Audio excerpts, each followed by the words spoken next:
What up, everybody? What up, everybody? How you doing, everybody? I'm back, you black raggedy motherfuckers, everybody. I'm back, everybody. Happy Memorial Day, you raggedy black assy motherfuckers, everybody. Look at my fucked up hairline, everybody. Look at it. Now, what's up, everybody? I'm not going to be on here too long, everybody. I just want to wish everybody a happy, what is it, Labor Day, everybody? Happy Labor Day. Happy Labor Day to my barber, everybody, because it's a labor to cut this fucked up hairline, everybody. Look at it. Look at it, everybody. Now, before I go, I just want to say, shout out to everybody real quick, everybody. The phone number, everybody, is 818-850-5404, everybody. Call in real quick, everybody. Now, I'm not going to be on here too long, everybody. Just want to give everybody a shout out. Look at my hair. Y'all shamed me to cut my hair, everybody. I cut my hairline the other day, everybody, because my hairline was fucked up and everybody was clowning me, everybody. I cut my fucked up hairline, everybody. But the shit grew back, everybody. My hairline just grew back. My hairline is like Ebola. It won't go nowhere, everybody. It just keeps coming back, everybody. God damn, everybody. Now, let me take a couple of phone calls real quick before I get out of here, everybody. Hello, everybody. Who's calling, everybody? Peace. It's elevation, bro. Hey, everybody. This is Tommy Puppet, everybody. How you doing, everybody? Black man, hold on. I want to talk for real quick. Hold on, you call back, Aaron. Don't talk for real, you raggedy black motherfucker. This is the Tommy Puppet Show, you raggedy son of a bitch. Don't you call in talking about you want to talk real, you sucker punk motherfucker. I hate you niggas. I hate you raggedy black motherfuckers. Call up here talking about you want to talk real, everybody. I don't play that shit. You know what, everybody? This is your boy Tommy. I didn't mean to say all that, everybody. That man wanted to talk real, everybody, and I went off on him, everybody, and that wasn't the right thing to do, everybody. I want to say I'm sorry, everybody. I should not have spoken that way to that young man, everybody. That was beneath me, everybody. I'm sorry, everybody. Look at my fucked up hairline, everybody. My hairline is fucked up, everybody. Look at it. Anyway, everybody, let's take a couple of more calls, everybody. I'm not going to be on here too long, everybody. I just wanted to let everybody know tomorrow I'm having a Labor Day barbecue and a volleyball game at the Struggle Mansion, everybody. It's going to be me, Eric Benet, and Keith Sweat, everybody. So I want everybody to come on down to the Struggle Mansion. Let's take one more phone call, everybody. What's up, everybody? Hello. Who is this, everybody? How you doing? Who is this, everybody? Hello? Wait a minute. Are you a white man, everybody? Nah, man, there's no white guy here. You sure you're not white? You sound white. This is a white man, everybody. Hold on, let me get my coon box, everybody. Hold on, let me get my coon box. I got my tap shoes. Let me start tap dancing for you, white man. I love white people, everybody. This is my tap box, everybody. Look at my tap shoes, everybody. I'm tap dancing for the white man, everybody. I love white people, everybody. Hold on, everybody. Let me get my tap on, everybody. I love the white man, everybody. Anyway, y'all, thank you. Thank you for calling, white man. You made my day, everybody. Boy, you made my day, everybody. Anyway, everybody, let me just go ahead and just give everybody a shout out. I just want everybody to come to my Labor Day party tomorrow, everybody. So let me get up out of here, everybody, and we'll be right back after these messages, everybody. Really like an animal, this comes on in my real flashing light. You got me feeling for that, baby, I want you. Now. You keep your eyes on my faded lady, I want you.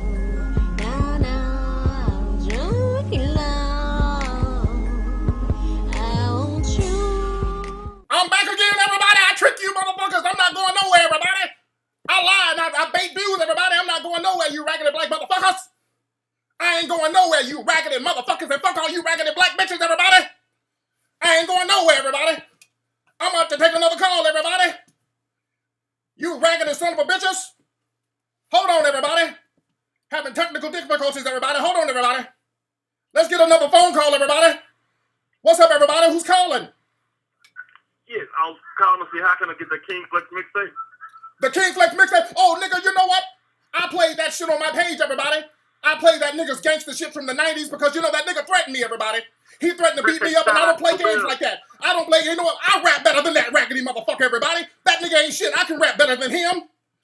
I got a new mixtape coming out, everybody. Let me bump y'all some of it right now. I'll perform it live, everybody. Look at my fucked up hairline, everybody. Look at it.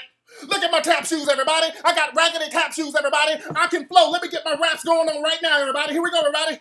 Hold on. Hairline fucked up. Struggle Mansion, crispy, turd, I ain't shit. I hate black ass bitches. You niggas ain't shit. Fuck you. I'm crusty, I'm crispy, I'm a turd. Hey, I ain't shit. I got a fucked up hairline. Look at it. I ain't shit.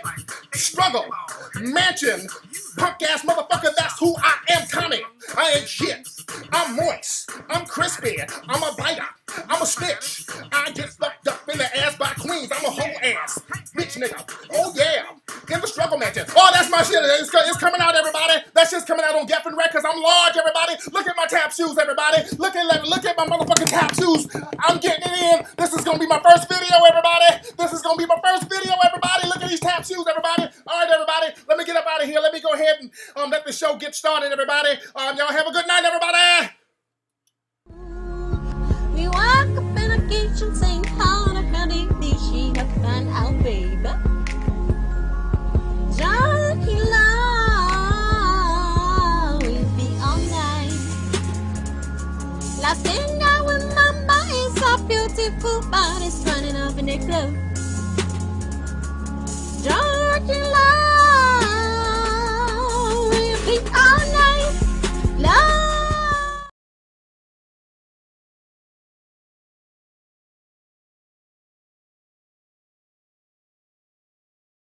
Boom. What's going on, family? How y'all doing, fam? Welcome to the Tariq Elite Show, everybody. Whoa. Let's start first. What am I doing here? What's this going on? All right. What's going on, family? How y'all doing? Welcome to the Tariq Elite Show. Just having a little fun before we get started. Shout out to the Tommy the Tap Dancing Coon. Shout out to the Coon Puppet. All right, this whole ass nigga trolling the chat room. Aki, are you in here, Aki? Let me get my mods in here real quickly. Let me get some people to mob the room real quickly. Oh man, just having fun, ladies and gentlemen. Just having a good time. Oh, my face is kind of ashy. I look like that moist coon. All right, so how's everybody doing, man? It's what's it? Labor Day, Memorial Day, one of those weekends. Ah man, we got a lot to talk about tonight. Where's Aki? Aki, you in here? Where's Aki? Ola? Wait, where my fam? Where's my people? Where are my people? Man. The tap shoes are hilarious. We got a lot of stuff to talk about tonight. Ladies and gentlemen. A lot of stuff. Man. So shout out to everybody on Twitter. There's a lot of trolling going on Twitter. I want to address that. Some of that trolling nonsense that's been going on Twitter.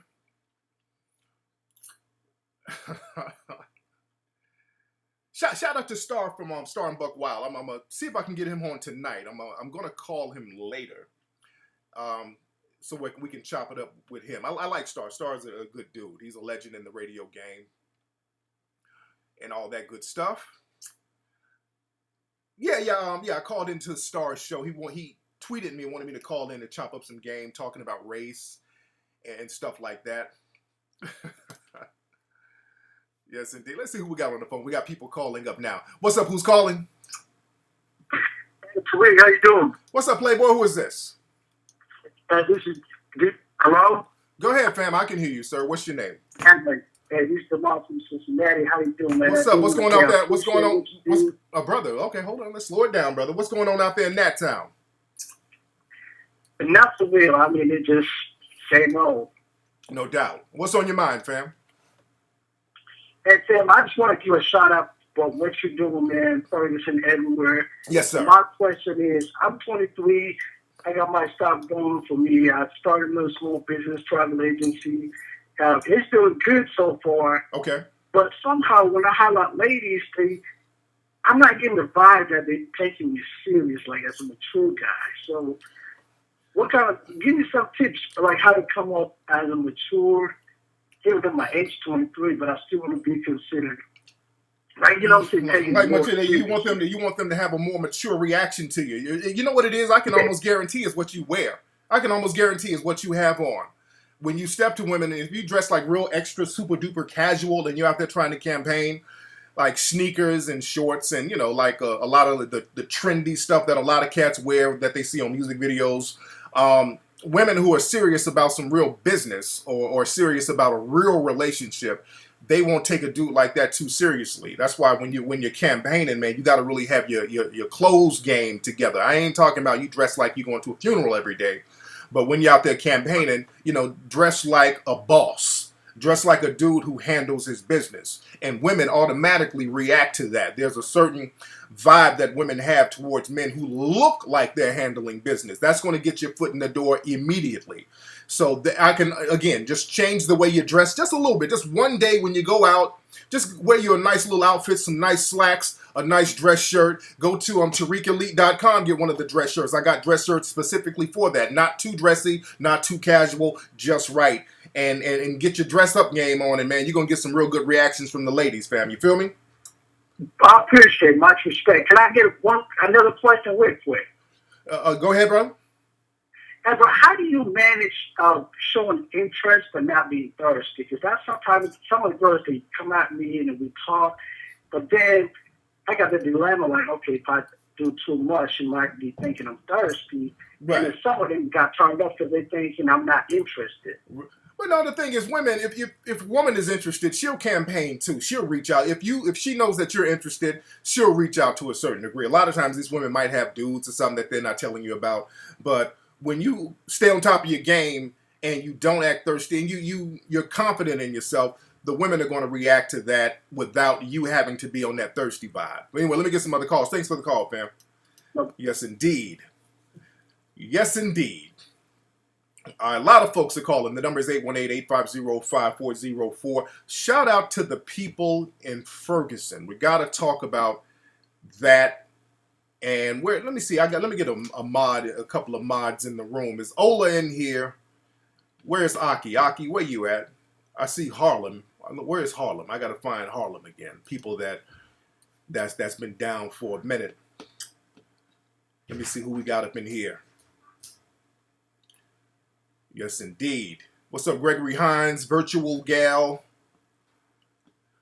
What's up, Eric? Oh, dude, the Crispy Coon.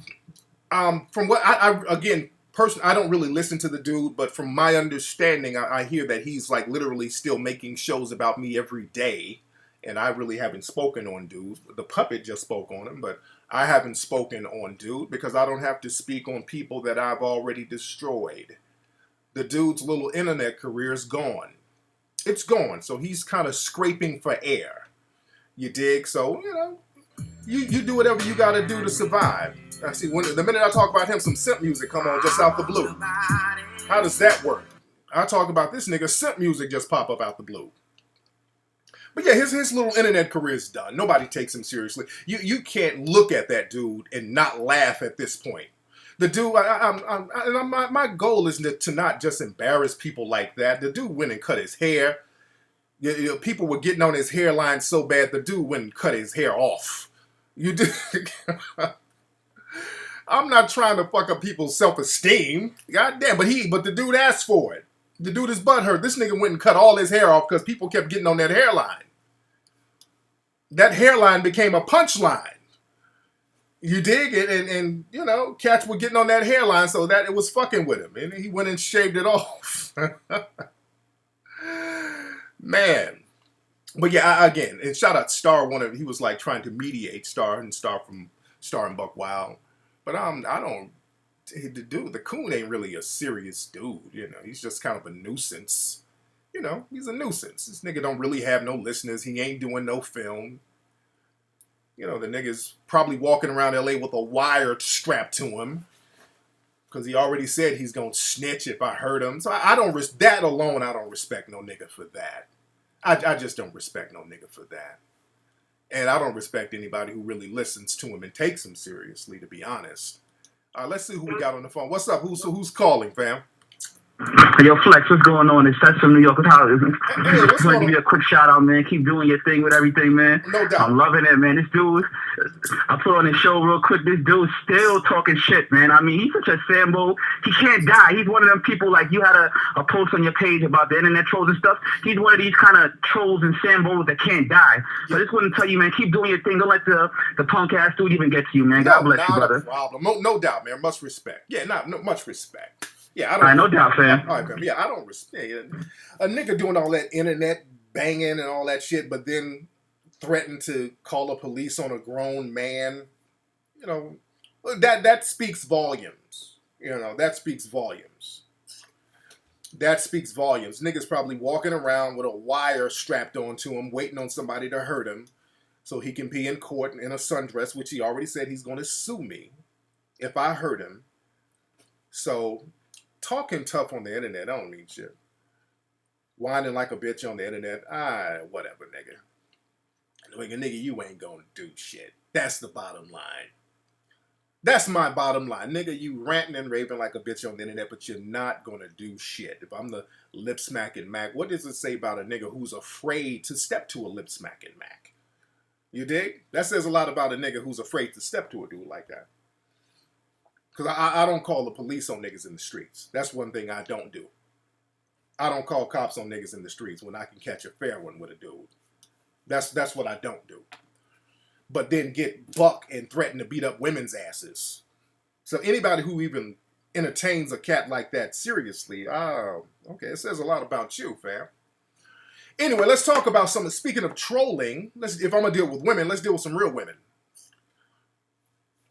On Twitter, a lot of trolling went on Twitter yesterday. I'm going to get on that Netta chick in a minute. What's up, Curtis? I'm about to get on that Netta chick in 1 minute. Let me put the allow links. What's that Netta girl's email address? What's that girl's email address? That Netta girl. If y'all have it, put it up there, family. What's up? Who's calling, my friend? Hi, this is Rick. Hi, Tariq. Hey, Rick, how you doing, fam? Pretty good, man. Long time caller, long time listener, first time caller. Yes, indeed. And I had a question. I have a situation here. I'm 37. I sound kind of young, probably, but I'm 37 and I'm dating, and I'm dating a couple of women, and it's kind of the first time I do this. Usually, I kind of just hit it and quit it, but this time I'm actually seeing the same women on, more often. Okay, now what are you? Are you white or Hispanic? What are you? No, I'm Mexican, man. That's Hispanic, motherfucker. That's Hispanic. Okay. So yeah, so this is the first time I actually start seeing the same women, and I'm rotating them. So it's kind of new for me, and they're older too. They're not in their 20s. They're in their late 30s to early 40s. Okay.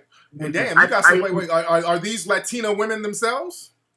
Yeah, they are. Okay, now they're in their early. Now wait, Rick, because if these women are in their early 40s, they both have at least 2 kids, right? Right. Yeah. Right. Right. So again, with a situation like that, man, you're treading very. It's going to be kind of hard to hit that because you got a woman like that. They're older. If they're like in their 40s and not married, usually they just recently divorced. And they're probably living with their parents or some other relatives and all their kids. So, for them to take time out so you can hit it, that's going to be a struggle within itself.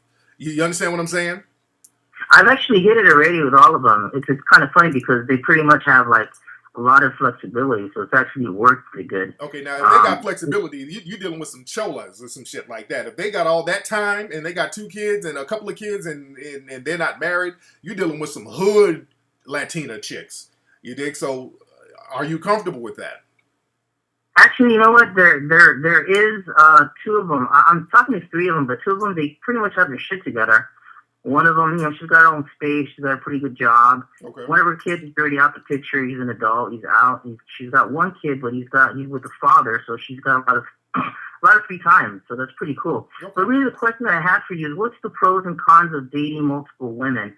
Obviously it's options, but in a nutshell, how would you summarize the pros and cons of dating multiple women? Okay, I'll give you that. All right, I'm gonna hang up and I'll give you that game right now. Thanks for the call. Okay, let me hang up before we start asking a bunch of questions. But the pros and cons, man, of dating multiple women, the thing is, the pros is that, well, you get a variety of women. It's just like going to a salad bar. You get a variety of fruits, vegetables, meats. You get a variety. That's the pro. But the con is, after a while, there's going to be attachment, and they're going to want more, and they're going to be competing for more of your time. And also, it takes a lot of time out of your schedule to juggle 3 or 4 women like that. So that's the con. That's really something that a lot of young cats have to do, is juggle women, because you have more time. When you're getting closer to 40, you got more important things like mortgages, insurance. You got more important things to handle. So, and he's 37, so I would say my man needs to find one breezy and kind of get that settle down game popping. You dig what I'm saying? Who we got? We're deep in here tonight. We're in here heavy already. It's going to be real packed up in here tonight. We're in here. We got over 1,000 people already, making it pop off, making it do what it do. Yes, indeed. What's up, Devontae Harris? Yeah, the dude sounded mad young. My man sounded hella young. But we got to talk about Twitter. I went to see the James Brown movie earlier. If you haven't seen that movie, go see that movie. The James Brown movie, get on up. Very good movie. The brother who played James Brown, excellent actor. He played in the Hank Aaron movie. That brother's an excellent actor. He did a great job. In the James Brown movie, great movie. A couple of things stood out. There was a couple of, and I don't want to spoil too much. I just want to give you some game on a couple of scenes. When James Brown first got into the music business, he was kind of peeping the people behind the scenes. He was peeping the executives out. And, he already had like a mistrust based on his childhood for those people, certain people in the dominant society. He knew that he could be exploited. So James Brown was up on his game as far as that. And, he talked about how he had a 7th grade education. So people, especially black artists in the 1950s and 60s, they would really try to get over on him. But James Brown was on top of his shit. James Brown knew the importance of economic empowerment. And that's what I respect about this movie. I like this movie because it touched on that. Because what they did with James, there was a scene where they tried to play the whole Cadillac game with James. Like, if you look at movies about black artists from the 50s and 60s, every single movie you see, like 5 Heartbeats, Little Richard movie, almost every movie, I can just go down the list. Every movie about black artists in the 50s and 60s, there's Cadillac Records, same thing. There's always a scene where they buy the black artist a Cadillac. The white music executive comes out and say, "Hey, here you go, guys. Here's a Cadillac for you." They always do that, and the black artists would be pacified. They're like, "Well, shit, I got a car. I'm good." And that was the whole... They do that now, to be honest. They still do that now, but they just changed the Cadillac for a Bentley. You give a nigga a Bentley now, he don't want nothing else. He think he's made it. They use that same trick on dudes. They use that same exact trick on dudes. So they tried that with James Brown. And they were like, "Hey, James, we got your Cadillac." He's like, "Okay, cool, whatever. Now let's talk business." Let's talk business. He told the guy who was his manager, he's like, "Look, I want you to work for me." James was already on top of the game. James was like, "Look, let's cut out these middlemen. I want to promote my own stuff. I want to put money into my own ventures. And then you'll work for me." So James was already on top of the game. James was the real deal. People, he kind of an asshole about certain things, but James Brown was about that business. James Brown was about business and owning his stuff. And the brother had his own plane, had radio stations, all types of businesses, restaurants. So James Brown was about owning his stuff and controlling his stuff. And that's a very good movie for a lot of cats to see and just kind of peep that game that James had in the movie. Because the thing is, with black people, everything is cool when you are just buck dancing and doing things that are powerless. When you're doing things that are powerless, everything is cool. Like marching, praying and singing and all that stuff. Everything is cool when you're doing that. But the minute you start talking about economic empowerment, that's when the antennas go up on those in the dominant society. When you start talking about owning shit, owning and controlling your resources and funding your things and group economics, that's when people start flipping out. Now, this whole thing in Ferguson, shout out to my brothers and sisters out there in Ferguson, still on the ground, still trying to make things happen. Their brothers and sisters out there. There was a march out there yesterday. So people out there, many brothers and sisters in Ferguson who are still trying to make a difference. And people don't know what to do yet. They're just out there trying to be heard. Some people are out there on some bullshit. And I'm about to get on the bullshitters in a minute. But the thing is, with Ferguson, people are talking this marching, praying with prayer circles, prayer vigils, but you don't hear too many people talking about economic empowerment. People ain't talking about economic empowerment, and a lot of people are real hush-hush on political empowerment, which is a byproduct of economic empowerment. The reason why, family, Ferguson is in the situation it's in is because of economics.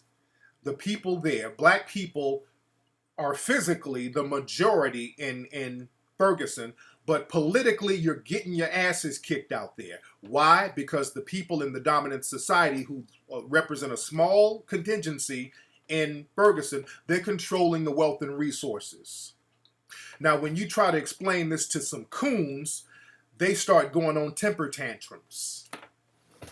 And my thing is this, family, when I talk about something, I show and prove and I represent. I show and prove and I represent. I have been talking to different politicians down there privately, strategizing on what needs to be done. I'm talking about high-ranking black officials down there. And some of them are telling me the problem down there on the low, they're telling me this on the hush-hush, but they're telling me, hey man, Tariq, some of the black people who on some of these city council boards, they're buck dancing and bowing to white supremacy down here. They got a lot of these old civil rights type coons out there, and this is what they're telling me. I'm having high-ranking people from Ferguson. I'm talking about politicians, not just people out there with the marching with signs. I'm talking politicians out there telling me the problem is you got a bunch of buck dancing black people who are really scared to shake up anything. They're scared to lose their little positions. And that's one of the problems down there. And that's the thing. This is why a lot of those people are just promoting marching and singing. They're promoting marching and singing.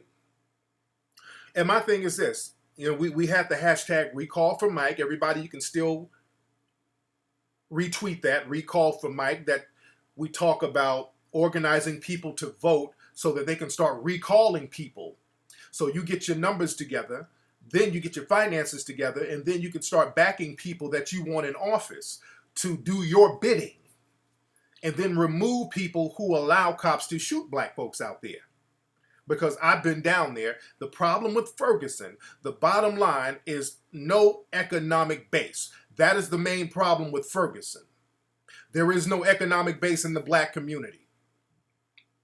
That's the real problem in Ferguson. Every other problem is a byproduct of the fact that there is no economic base in Ferguson. I've been to Ferguson. I went down there before shit really popped off. I mean, it was popping off, but when it did pop off, but I was kind of down there before a lot of people just rushed down there, a lot of entertainers and stuff like that. But with Ferguson, when I was down there, and I talked about this when I got back, directly after I got back, how the police are down there guarding businesses. They're down there guarding businesses. And when I was down there, I took a picture of when I was down at the memorial of Mike Brown to let everybody know, come on down. Come on down here. But I was real low-key when I was down there. A lot of people that saw me took pictures with me. So I wasn't down there trying to get no shine at all. I'm just down there to see what's going on, to see what we can come up with politically. So this can we can set a precedent on what to do in the next city, because this is going to keep happening over and over again until we get strategies on what to do. Ferguson is a great place to implement strategies on what to do for the next situation. Black people get into this thing where they kind of play around too much and start partying and goofing off. And again, we there's a brother down there, good brothers. There's good people down there doing great work. Jamila Nasheed, Senator Jamila Nasheed, she's doing great work. Brother, the Alderman Antonio French, doing great work down there. He started, he got something called, him and Jamila and some other people got something called Heal St. Louis, and they got an office down there. So they went and got a building. They're getting everything ready so they can get people in to vote and register to vote and all that good stuff. And what I did, I sent some money down there, because all these people marching and singing, and I'm seeing the brothers and sisters out there who are trying to organize the voters literally begging for stuff on Twitter. They're like, hey man, we need tape, we need scissors. I'm like, God damn. I'm like, damn. They asking for little shit. Like, hey, we need pens, paper. I'm like, God damn, dude. Oh, okay, people. I'm like, okay, come on, family. People out there singing and dancing and shit, and cats can't even get the basics. Or they gotta basically beg for the basics. So I wrote a check for the people down there, man. I sent $1,000 down there. My man Antonio French gave me a shout out on that. He gave me a shout out for doing that. And when they found out, the coons and the Negro bedwenches, when they found out that I gave some good money down there, they had a temper tantrum. There was a temper tantrum on Twitter. They had a temper. It was a troll attack, which again, y'all, hey man, this is a bottle of troll tears, all right? I caught all their tears right here. Woo! And I drink troll tears. I drink troll tears. Trolling doesn't bother me whatsoever. I don't take trolls seriously. They went nuts. Half of those people are suspected white supremacists. Let's be very clear. A lot of them were, some of them was just straight up white supremacists. There were some white people who were complaining and all that stuff, talking about don't do economic empowerment. No. Marching is good. There were some white people telling me this on Twitter. And the thing is, what that did, that inadvertently took away the shine of some of these people who are out here trying to get a little name. You got people out here, especially this one girl, Netta, whatever put her Twitter up if somebody has it. What's this Netta girl? Some girl named Netta who lives out there, who's trying to be Rosa Parks, who's not really doing anything effective, who's breaking her arm, patting herself on the back. This is what I have a problem with. My thing is this. If you're marching, I'm not knocking you for marching. What's Netta's, some of y'all know who she is. Oh, well, y'all know her, y'all seen her tweets. That's it right there. Y'all see that? My man Jack Tripper put it up. There's a bunch of A's behind it. That's her Twitter. Let me get on her in a minute, because she was the one behind it. She just kind of emailed me, well, tweeted me out the blue on some, well, fuck Tariq, you ain't shit. Oh, whoa. Now, I don't know this woman from a can of paint, but she took it upon herself out the blue to tweet me talking greasy. And she's like, fuck you, Tariq. I'm out here in Ferguson now. Okay, ma'am, why are you tweeting me? I'm out here in Ferguson doing all this work. If it wasn't, I'm out here running things in Ferguson. She's talking about how much she's doing and she's running things in Ferguson. If it wasn't for her, nobody would know about what's happening down in Ferguson. She's just the Rosa Parks of Ferguson in her mind. I'm like, okay, ma'am, that's fine. What are you doing out there? What are you actually doing? I've been marching every day. I mean, this is literally her saying this. I've been marching every day. Okay, and what else you been doing? We had a prayer vigil. I mean, she said it's inadvertently funny what she's saying. I'm like, okay, you had a prayer circle, you had a prayer vigil, okay. I was next to Harry Belafonte and Cornel West the other day. Okay. Okay. Fuck you. I'm out here doing everything. And you're marching, praying, and standing next to people, and you're bragging about, okay. She's like, I'm with the NAACP. I'm like, oh, God. You still brag about that? So she's bragging about marching and praying. I'm like, ma'am, have you put any money down? Because fuck you, I don't need no money. I'm out here. I'm out here. You taking selfies, Tariq, over at the Mike Brown thing.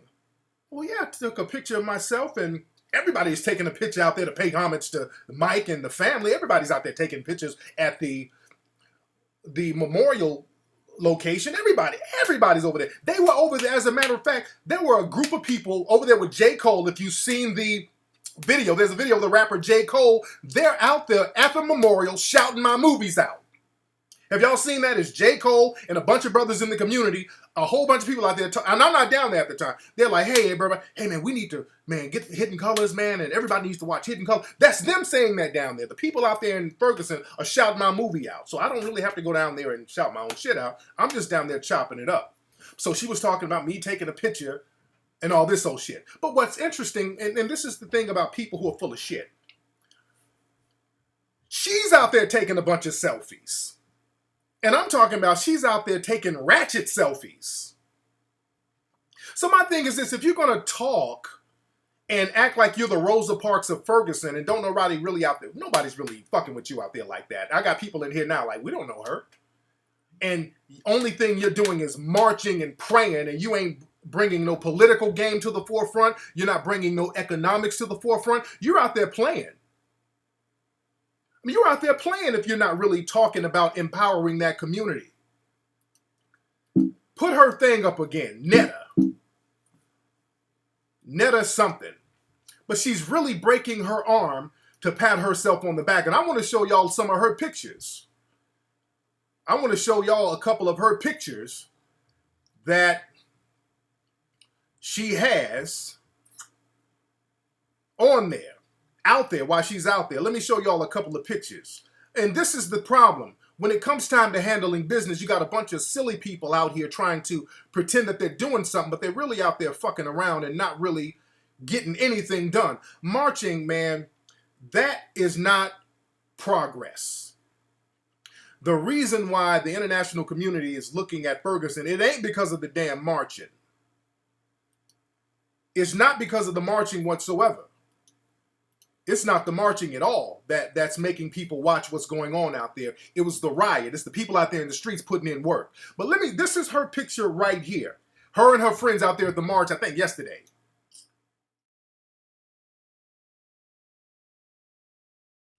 So that's her, the girl with the purple hair. So I'm like, okay. My thing is this, if you want to take pictures, all right, that's cool. But don't criticize somebody else for taking a picture. And don't criticize people for actually putting money in the game. You dig what I'm saying? And this is another picture of her.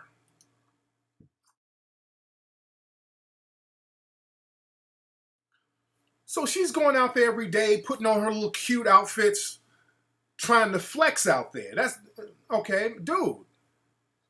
You're not at liberty to start talking greasy about what somebody's doing and not doing. Now you're being disingenuous. Here's a picture of her, and I want y'all to read the caption of this young lady's photo. If y'all can see it. Look at this photo and read the caption.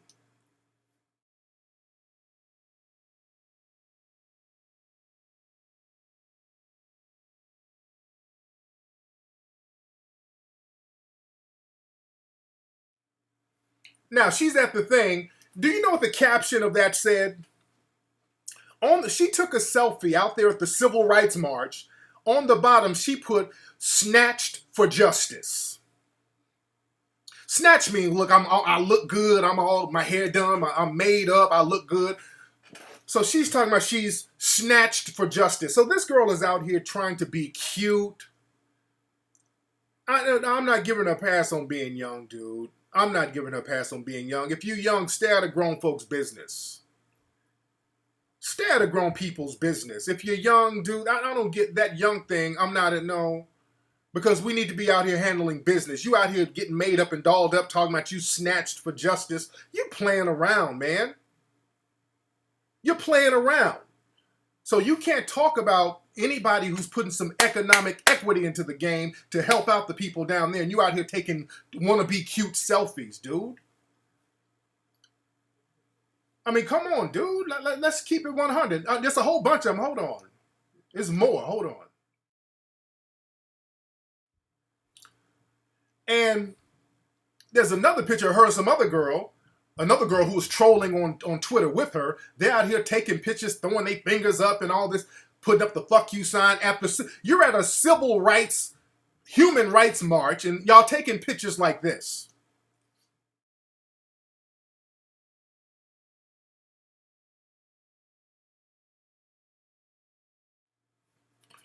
This is what I'm saying, family. So there, you're at a place where business is supposed to be handled. You're supposed to be dead ass serious. We're talking about a young man who's been shot in the fucking head, chest. We're talking about some business that we need to handle. You out here at the march taking goofy fuck you pictures. We got too many grown children in the black community, to be honest. There's a time and place for everything. I'm the silliest motherfucker out. I can be silly, but when it's time to handle business, switch that shit up and handle business. Don't bring the silly ratchet shit out here when you need to be handling business. That ain't the place where y'all need to be showing up the fuck you sign and you supposed to be representing the young man who's been killed and the whole community for that matter. That's some real goofy, immature bullshit. And then hopping on Twitter, fuck you, look what I'm out here doing. You sound like a goofy hood rat getting down like that. And any dude who follows women like that, shame on you, dude. That says a lot about some of these dudes who will co-sign that. And that's not even all. Not only that, look at this tweet right here. This is a tweet that one of the dudes with her, because they out there tweeting each other and all this old shit. See if y'all can read this.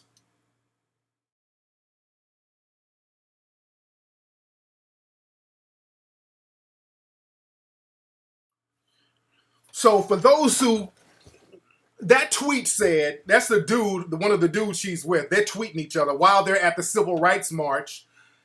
He said, Netta and her family, they over here twerking. That was a tweet of him saying how she and her family are out there at the march for Mike Brown. They're out there twerking. You're twerking at a civil rights march, acting niggerish as ever. That's going to get people to take you seriously. You're twerking out there at a damn civil rights march, people.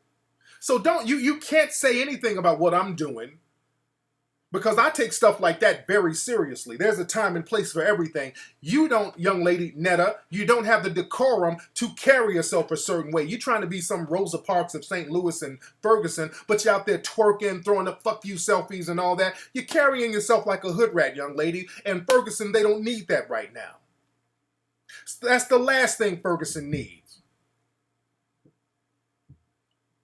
Twerking at a civil rights march? Come on, dude.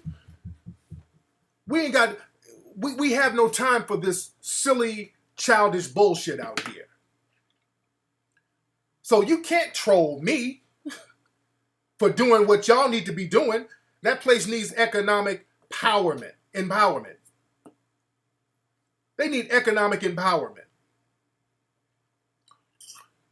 Jay, I'm addressing everybody in one large swoop. I'm addressing people in one large swoop.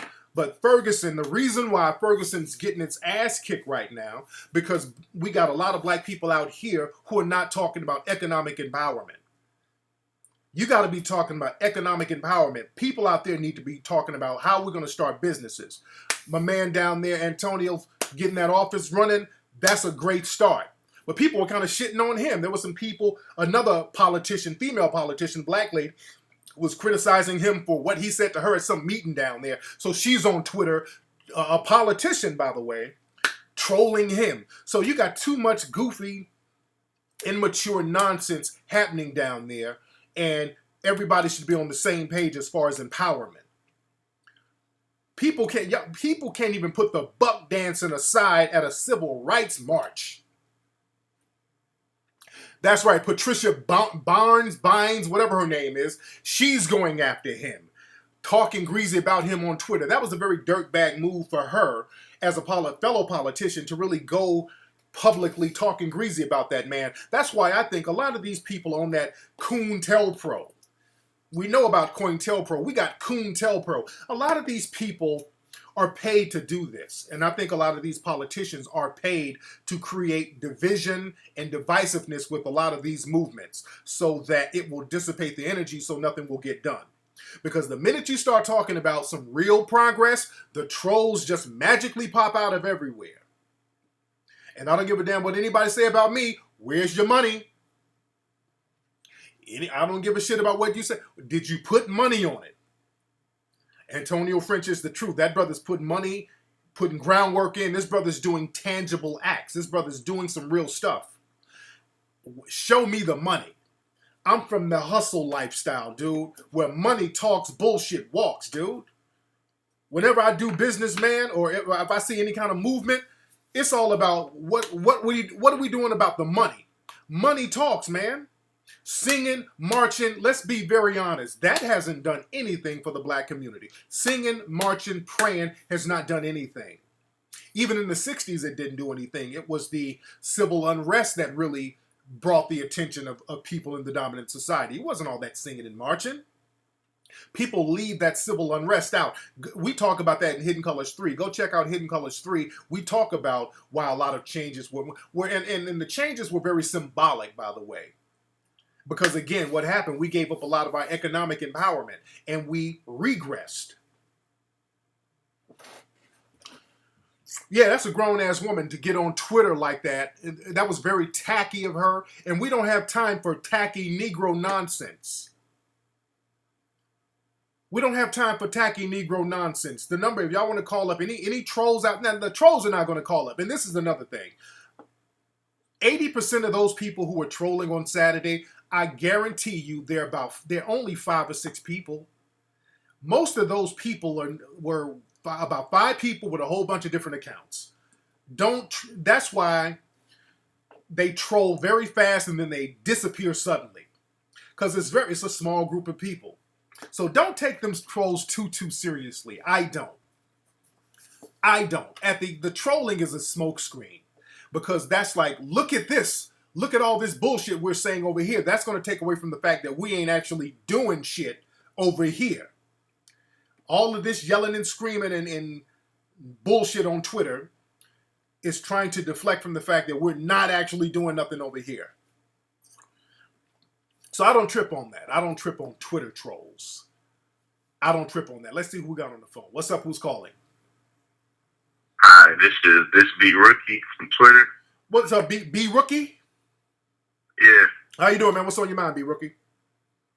Man, I just want to applaud Octavia for holding it down. You feel me? And I want to apologize to her at the same time. All right, I thought she was a troll. Oh, okay.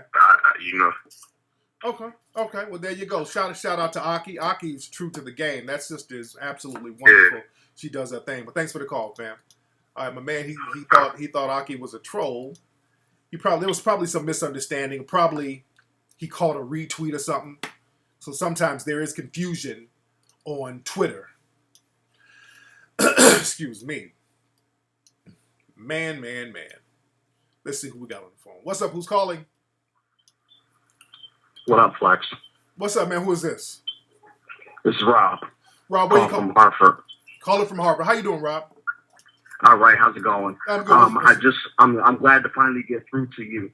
Just to let you know, I appreciate all the work you've been doing because I didn't have no frame of reference of who I was until I saw Hidden Colors. No doubt. Much respect. And a lot of people out here in Hartford don't really care what's going on. They don't really know what's going on. Yeah. They don't want to know what's going on because they're very comfortable. Right. Feel me? I totally agree. I feel you. Yeah. But keep doing what you're doing. Pay these haters no mind. No doubt, man. Much respect to you, fam. All right. Yes, indeed. Peace.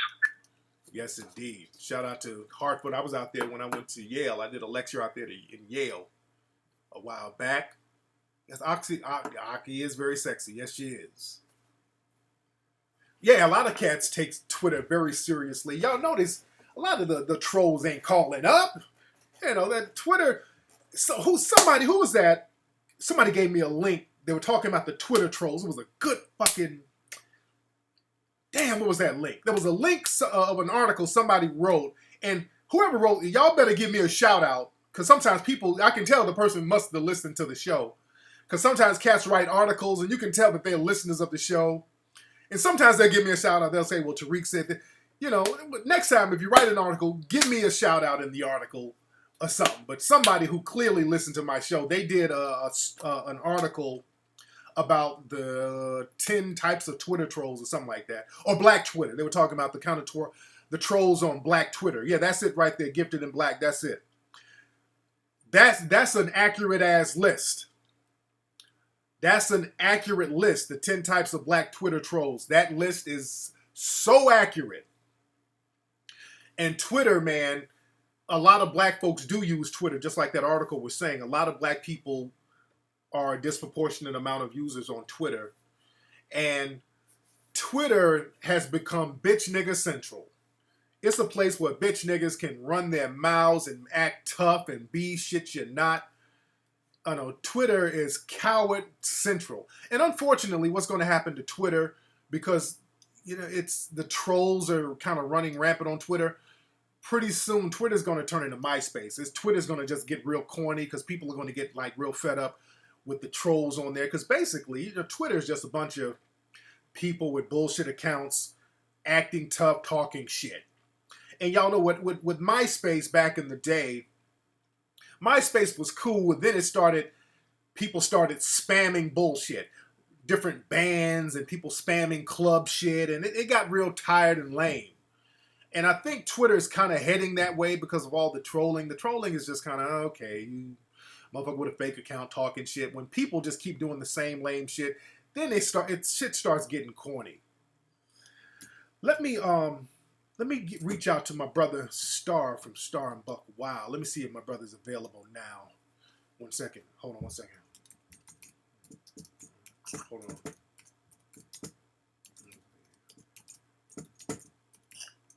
Let me holler at Star, because I told Star I was going to call him and get him on the show so we can chop up game. But Star's a radio legend in the game. Let me see if he hits me back. I hit him on Twitter, hit him with a private message.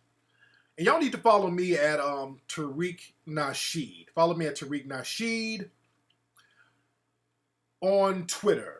Tariq Nasheed on Twitter. Let's see who we got on the phone. What's up? Who's calling? What's up, Tariq? It's Emmanuel. How you doing? Hey, Emmanuel. How you doing, fam? I'm doing very good. Now, I have a quick question regarding first of all, the Tony Ferguson situation. The who? And with the Ferguson situation in Missouri. Yes. Go ahead. Yeah, right now, let's look exactly, because you said that a while back that we need to start doing a group economics, right? Right. So a while ago, like when we started doing group economics in the Central Avenue and also in Oklahoma, the Black Wall Street, it shut it down. So how can we maintain that if all black people rally together and start doing it group economics together, like having the whole business? Do you think we're still gonna shut it down? Let me know. I'm gonna tell you why. The second thing also. Okay. All right. Let me answer that. Okay. Let me answer that right now. Thanks for the call. Because I gotta let the brother go before I answer, because I hate trying to answer something and then people start talking over me. But let me answer that. That's a very good question, because a lot of people have asked that question. Hey, man, if we practice group economics like we did in Wilmington and Tulsa, Oklahoma, will they just shut it down again? The thing is, what happened in a lot of these cities that had economic prosperity, one problem is that their communication was cut off from the rest of the world for the most part. They didn't have immediate communication with other communities. That's one problem. We need to have immediate communication. Also, they didn't have weaponry. Now, they had their own type of military force. They should have used some of that money to protect themselves, have people guard their communities. That would have made the white supremacists think twice about going into those neighborhoods, running up on folks, because they knew the people were unarmed. That's another thing. When you get your finances together, you got to have your own security, your own private security, which is going to act as your military. Number three, another thing that they did not have in those black communities, they didn't have politicians under their belt. See, that's the thing. You got to get you some politicians and get them on your payroll in the dominant society. Other groups of people know this. That's why Italians, when they came over, remember, Italians were not considered white. They were marginalized too. Not as much as black people, but Italians were marginalized too. But what they did, they practiced group economics. They had organized crime. The key word is organized. It was organized crime. And what they would do, they protected themselves militarily. You knew the Italians had guns and they had gats. Also with the Italians, they knew how to buy judges. They knew how to buy prosecutors. They knew how to buy the DA. Because there's going to be somebody that you can put some money on who will say, okay, look, I'm a white supremacist, but I like this money too. If these people are breaking me off some real good change, I might hate Negroes, but I like living large. You dig? And the thing is, you had that to a certain degree in Harlem for a while with like the early Bumpy Johnson, Madam Queen, Madam St. Clair. They were hustlers up in go look at the movie, what's the movie, Hoodlum? The movie Hoodlum touches on this. Harlem had like back in the 1930s, 40s, they had like a real tight economic community going on, and they had gangsters holding it down, and they had politicians on the payroll. So people left them alone to a certain degree. You dig? So you gotta be real gangster about the way you handle it sometimes.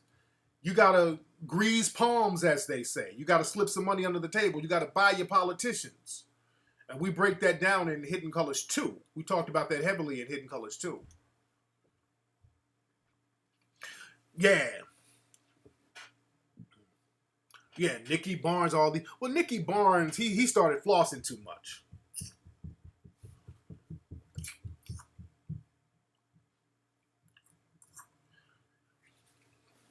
No, but is Aki calling? She might call up. But the movie is called Hoodlum. Go look at that movie, Hoodlum. Very good movie. Lawrence Fishburne in it. Yeah, Virtuous, I might be releasing more books. See, the crack game was different because a lot of dudes in the crack game, in the crack era, you got a lot of dudes who were not politically astute.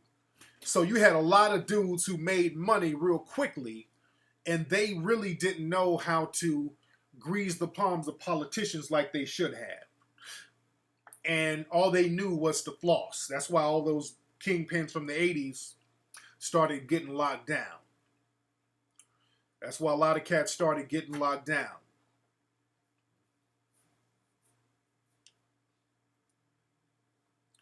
But the thing is, man, you gotta, when you get your economic base, get you some political clout. Your economic base is going to get you political clout. That's why you don't see them beating up on Asians. Asian cats, they know how to get political clout, man. They got all types of political clout. They're real quiet. They're real quiet. Asian brothers and sisters know how to go in and, here, judge, let me buy this judge. Let's get us some money and put this judge in office. Cats don't know how to do that. We're trying to do that in Ferguson. That's what I'm talking about. I'm talking about doing that in Ferguson. That people in Ferguson need to be getting their money stacked up as a group right now. This is why we got the recall for Mike hashtag. Cats need to be getting politicians in Ferguson out of office and putting their own people in there, firing some of those cops like it's nothing. That's the problem. Instead of people in our brothers and sisters in Ferguson getting together to get this money up, to get some politicians in office and some politicians out of office, people want to march, sing, twerk, and pray at all up and down St. Louis. And I'm not trying to shit on my brothers and sisters out there, but if you're doing that and then bragging about how so much you doing so much stuff, now you're out of line. Now you're out of order. But we got to get our politic game up. We don't have our politic game up. And that's very important. What's up? Who's calling? Hey, how you doing? This is Lil Mike from Omaha. Lil Mike, how you doing, fam? All right. I have a quick question for you. Go ahead, fam. You know, like on the season Wire, where Stringer trying to do the politician thing. Yeah. Now this real quick. How do we trust if it is a black or a white person in office? How do we trust that they do what we want them to do? Well, the thing is, dude, just like in The Wire, what was that politician, Clay? What was it? His name was Clay Yeah, something. the black dude. Yeah, the dude. Shit, that dude. Yeah. So, again, you had a corrupt dude. He was kind of corrupt with it, and then that's going to happen from time to time. That's why you get multiple dudes. When you get one who's corrupt, you say, okay, we ain't fucking with you. We're going to take you out of office and give our money to the next dude. Because the thing is, he can't, the corrupt dude who's been getting kickbacks from dudes in the game, he can't say too much because he's getting kickbacks. So he's going to implement himself. You dig what I'm saying? So the minute he takes that paper, you got him in your pocket. And again, these politicians can be bought, man. That's why, man, a lot of cats, I don't want to say no names, but I know some cats who's been in the game and they ain't never seen no jail cell because they know how to grease palms and get out here and politic with cats. All right, thanks for the call, fam. Yes, indeed. That's big. Little Mike. That is Little Mike. But hold on. Somebody's hitting me up on Twitter. Hold on. Let me see. Some girl said, what do you wish to gain from addressing this issue with another woman from Ferguson? MP, are you the young lady on Twitter? Well, I'm addressing it now, Miss MP, because that young lady chose to troll and send a bunch of trolls on my Twitter timeline that trolled me for about 2 or 3 hours. So I have a right to address that on my show. Them making up a bunch of lies and all this stuff, but I have a right to do that on my show. Ethiopian Bella, call up, young lady. The number is 818-850-5404. And MP, if you want to call up, feel free to do so. Feel free to do so. And the number again is 818-850-5404. This one dude said, I'm looking at Twitter. They're trolling on my Twitter now, by the way. They're trolling on my Twitter. Now, the Netta chick is mad. She's on Twitter trying to talk shit. She's talking about, I'm trying to use her fame to get rich. Go look at Twitter right now. This Netta person, I'm trying to use her fame to get rich off her. Okay. This is what we have out here supposed to be representing us, ladies and gentlemen. This is why we don't get stuff done, family. We got grown children out here playing. Netta, if you want to stop trolling and call up, the number is 818-850-5404, Netta. Stop trolling on Twitter, and you can call the show right now. You can stop trolling on Twitter. You can call the show. I know you're watching, young lady. Ethiopian Bella, she wants to call up too. The number is 818-850-5404. What's up? Who's calling? Hello? All right, let's see what this is. What's up? Who's calling? All right. Again, the number is 818-850-5404. You can call up. Trolls are welcome. I don't mind the trolls. I drink troll tears. What's up? Who's calling? Yo. Hello? What's up, man? Who's this? Hey, this is Nikhil, brother. How you doing, man? I'm good. What's on your mind, man? Hey, brother, I have a question. I wanted to actually teach kids in the community. I'm out here in Los Angeles. Yes. And I pay for everything. You know what I mean? Off top. And I wanted to talk to you off air and figure out how we can do it, because I wanted to use the hidden colors. Okay. And I think it's very important that we get these young brothers and sisters to understand exactly who they are at a very young age. So I don't know how I can get in touch with you directly. Email me. Yeah, email me at info@tariqelite.com. Where in LA do you teach, by the way, brother? No, I already taught a class for 4 years in the Boyle Heights area. Okay. Received awards and things like that, because I was teaching kids in the project how to be sound engineers. I do music. Okay. But what I'm going to do is get a group of people that I know are down to go and teach, and we're just going to just pick different community centers and things like that to let us in. And, we're just going to teach for free, because it's very important that we get these young brothers and sisters to understand exactly who they are at a young age, because I do understand the importance of marching, but I agree with you. Because marching is only going to do so much, and we need to empower ourselves economically. But how can we empower ourselves economically if we don't understand who we are? Absolutely. I totally agree. That's why so many people down there in Ferguson are shouting out hidden colors. And when I was down there, I ran into teachers, brothers just like you, like, hey, man, I teach this in my class, and I'm teaching my students, man, about group economics and solutions, because we got to stop this nonsense that's going on down here. So I feel you, man. So email me, and we'll chop it up, fam. Yes, indeed. Yes, indeed. Yes, indeed. And again, if Netta, my phone lines are open. I'm not going to beat up on nobody. I'm not going to get on nobody's case. But if you want to call up, again, the number is 818-850-5404. That is the number. What's up? Who's calling? Hey, what's up, sir? How you doing, man? It's again, Ryan. I have a quick question, though, because it has nothing to do with the Ferguson thing. It has to do with your booth. It goes to what size exactly? Shit. I don't know for sure, but email me. You asking me customer service questions, man. Email me about that, brother. Brother, you asking me customer service questions. Man. Good Lord. So call up all you trolls who's trolling now. Call up everybody. You notice nobody's calling up again. It's the same small group of people. It's only about 5 of them, with multiple screen names and accounts. It's only a small group of them. What's up? Who's calling? It's only a very small group of them. What's up? Who's calling? Yes, this is Sophia from Cleveland. I'm calling to make a comment about that's how they act down in St. Louis. I just moved from St. Louis, and I hate to throw St. Louis under the bus. I love St. Louis, but that's the mentality down there. It's not called show me face for no reason. Oh, wow. They show up, they show out. So they need guidance. They need marching orders. Because you know what I'm saying? I'm tired of all this praying. We prayed up. Yes. Damn. I mean, how much more praying do we need? Damn. Yeah, faith without works is dead. Yeah. They taught us it. And I was telling my sister today, I said, yeah, I guess they get it confused when they say praying. I guess that's the work too. When they pray. No. That's not the work. That's just the prayer. Yeah, they think that praying is the work and that's the movement. Yeah. No, it's not. So my God. Yeah.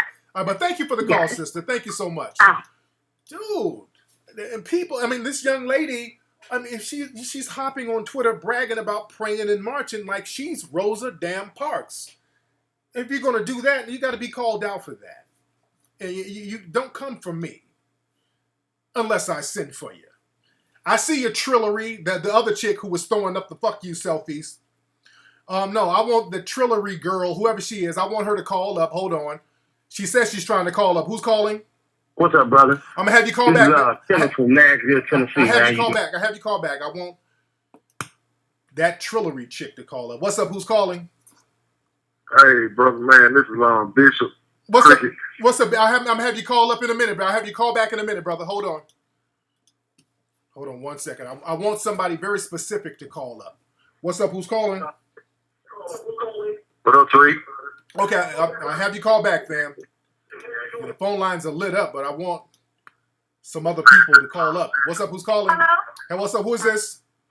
Oh, this is that Trillery chick. How are you? No, what's up, Trillery? You were the one trolling me on Twitter yesterday, weren't you? First of all, my misogynist brother, not in the struggle. Oh, yes. I was not trolling you. Yes, you were.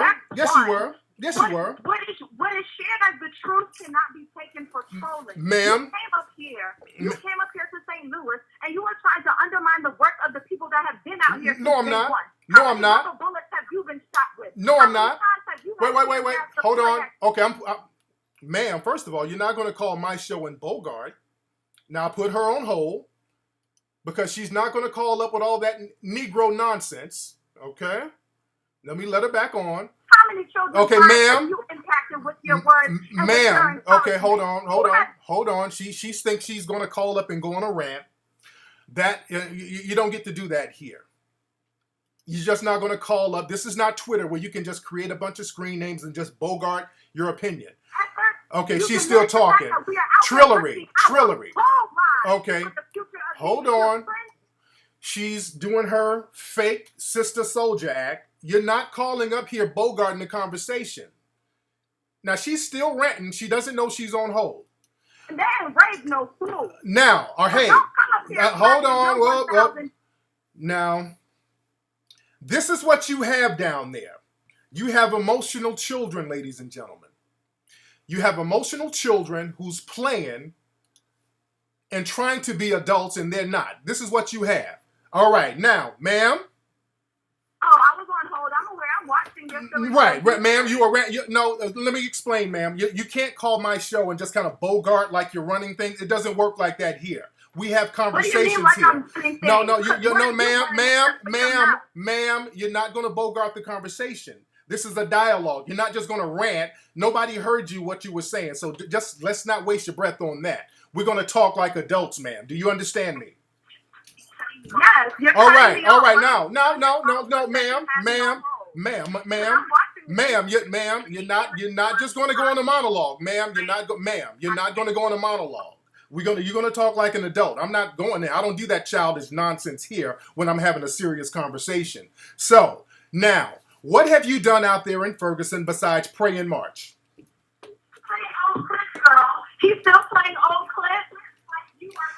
Ma'am. Okay, sir, and what I need you to do, ma'am, what have you done? Ma'am, what have you done besides pray and march? Ma'am, what are you doing out there? Ma'am, what are you doing besides praying and marching?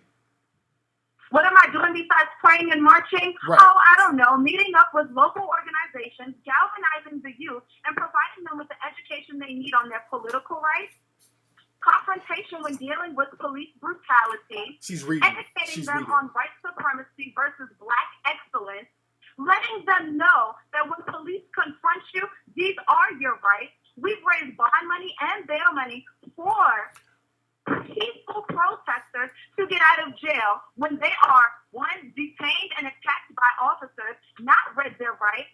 All those petitions that you see being brought up to City Hall, yeah, our names are on that. All of the protests that you see CNN and other mainstream media halfway telling the truth of, that's what we're doing. No, it's not. But you're not responsible. See, now what you're trying to do, you're trying to take responsibility for all the stuff that a whole bunch of other people are doing. Now, you're really breaking your arm, patting yourself on the back. You're trying to take responsibility. Whoa, you're trying to take responsibility for stuff that other people are doing, ma'am. You're trying to, whoa. Ma'am, you're trying to take responsibility.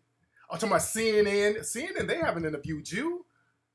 Jamila Nasheed, all those people are down there getting those signatures too. You're trying to take responsibility and take credit for stuff that a lot of other people are out there doing. So you, who's from here, ma'am, who I work with, we're from here. So for your I know that. And look, and just because you're from there don't mean anything. You want credit for being from there, but you ain't really. Look, whoa, ma'am, no, don't work like that. All that little childish ratchetness doesn't work here. It don't work here. Yeah, okay, there we go. So loud. So look, ma'am, is this making a difference? This picture right here, okay? This picture here.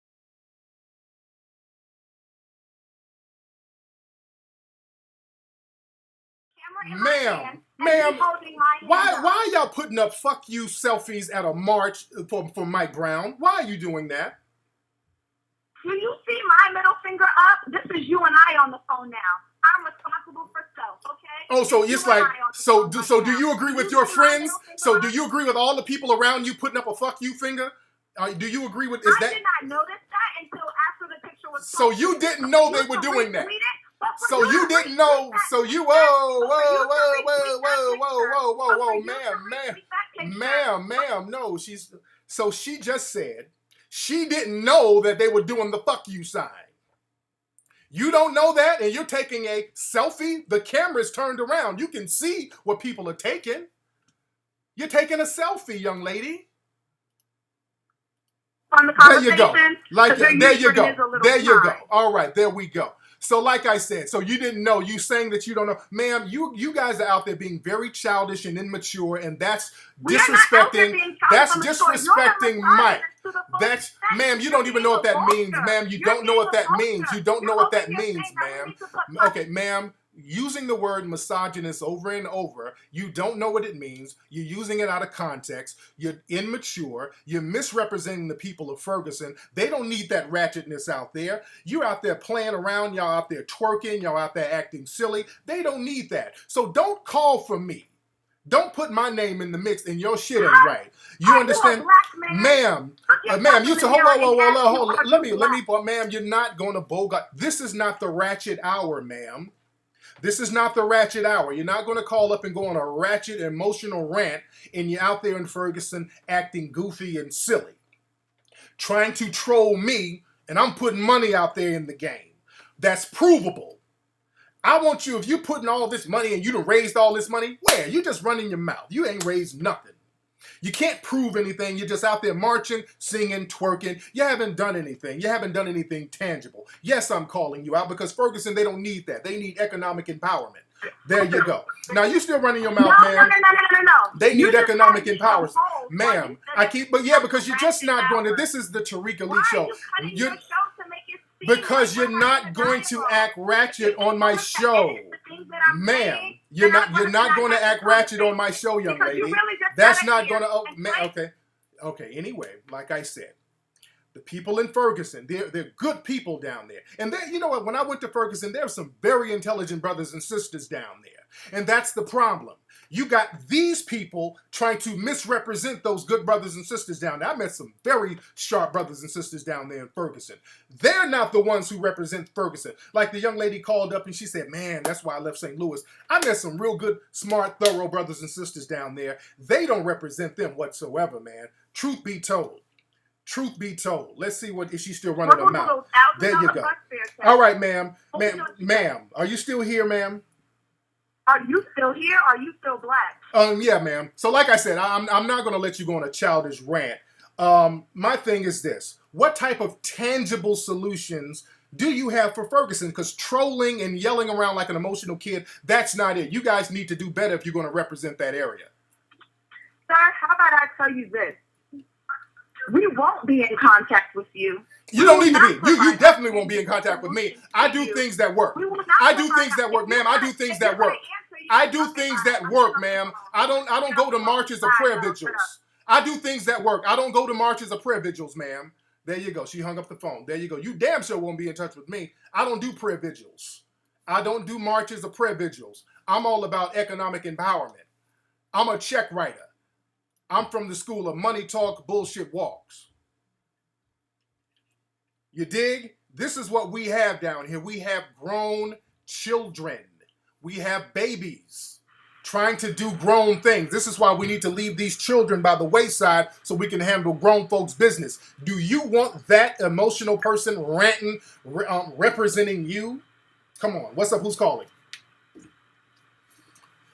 What's up, King Flat? What's up, man? I want somebody. There was somebody else trying to call. I'm gonna have you call back in a minute, fam. There's somebody else who wanted to call up. Empress, whatever her name is. I want to hear what she has to say. I don't play with children. These are children. You put children in their place. Put them kids in their place. Hi. What's up? Who is this? This Empress? Hello? Hello? Hello, yes. Yes, who is this? This is Amanda. How you doing, Amanda? I'm fine. What's on your mind, Amanda? I'm calling just to say that I agree with you because I actually sat back and I watched everyone that was, trolling you. And these people are like, they're 30 plus.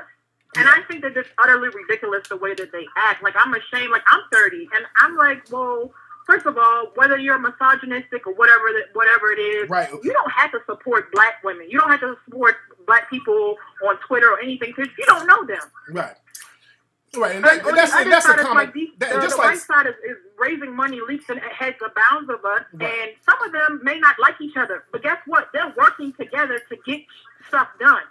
But for a whole week, all I keep seeing is out of the blue. Hello? Yeah, out of the blue, they'll come around and say, "Oh, throw you in the mix." They don't have anything to do with anything. Exactly. I think it's just they're doing it just to get attention or to, my fame is dying down. Let me throw his name in the mix so we can stir up something on Twitter. Exactly. Like, it doesn't make any sense. Prayers, marches, none of that, all of that stuff, everything costs money. Exactly. Lawyers cost money. Filing paperwork costs money. Yes. At the end of the day, it costs money. And every time you ask them, hey, how much have you put in? Exactly. Don't nobody say nothing. They don't say nothing. When I say, okay, well, damn, if you doing all this work, how much money have you put in? Oh, I'm down there marching. I pray all day. I got a candle in my hand now. They're talking about everything except what matters is money. Money, money, money, money. You know what? I'm the only person who has written a big check. From what it seems, nobody's down there talking about money. Nobody's really sending no money. Saying that I'm watching because some of their friends I actually follow, and I had to get off of Twitter because I was about to go in on them. They were like, "Oh," they turned like they're like, "Look, Antonio French is supporting Tariq. Oh my God, why y'all care? Mind your business." Exactly. And they ain't helping that brother. Does not owe you anything. Antonio French don't owe y'all anything. Exactly. I don't understand what's with these black people on Twitter. It's like, oh, you supposed to support me. Who is you? I don't even know you. Exactly. We don't gotta get along. We just have to pretty much beat the enemy. That's the goal. That's it. Absolutely. We don't have to like each other, and that's what they're not understanding. We don't gotta they don't even know you, but they're calling you, oh, you misogynistic. Nobody gotta deal with that except for you and your woman. Ain't nobody sleeping with you. None of these chicks are sleeping with you. Absolutely. Much respect. Thank you for the call, sister. And again, that whole, when you talk about facts, all that whole misogynist, that's a big ass smoke screen. Then they get into that article that somebody posted earlier about the Twitter trolls.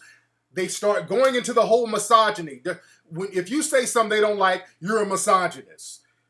They don't even know what it means. Then they start talking about, well, you don't like no black women. My black lady is upstairs, by the way. That's a common lie that they like to create a smoke screen with. That ain't nothing but a smoke screen. Why would I dislike a black woman? All the cooperation I get from black women, I have no reason to dislike black women. Black women come to my lectures. Black women buy my books. I've dated a lot of black women. All the black women I've dated, I'm cool with. I literally have no reason to hate a black woman. My mother's wonderful. My grandmother's wonderful. I was raised by wonderful black women. What reason do I have to hate a damn black woman? And a black woman right upstairs made me dinner tonight. So that's a common lie that they like to throw out as a smoke screen.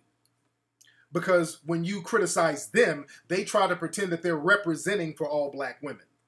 See, it's time, and what's sad, you got dudes who are punked out by women like this. Don't be punked out by women like this. These are like grown children. They're like a joke. You heard the young lady who called up. That's a child. Her mentality is like an infant. You dig? What we got in the room? Who we got in the room? Let's see who we got on the phone. What's up? Who's calling, fam? What's going on, brother? This is Kevin from Nashville, man. I called you earlier. There you go. How you doing, fam?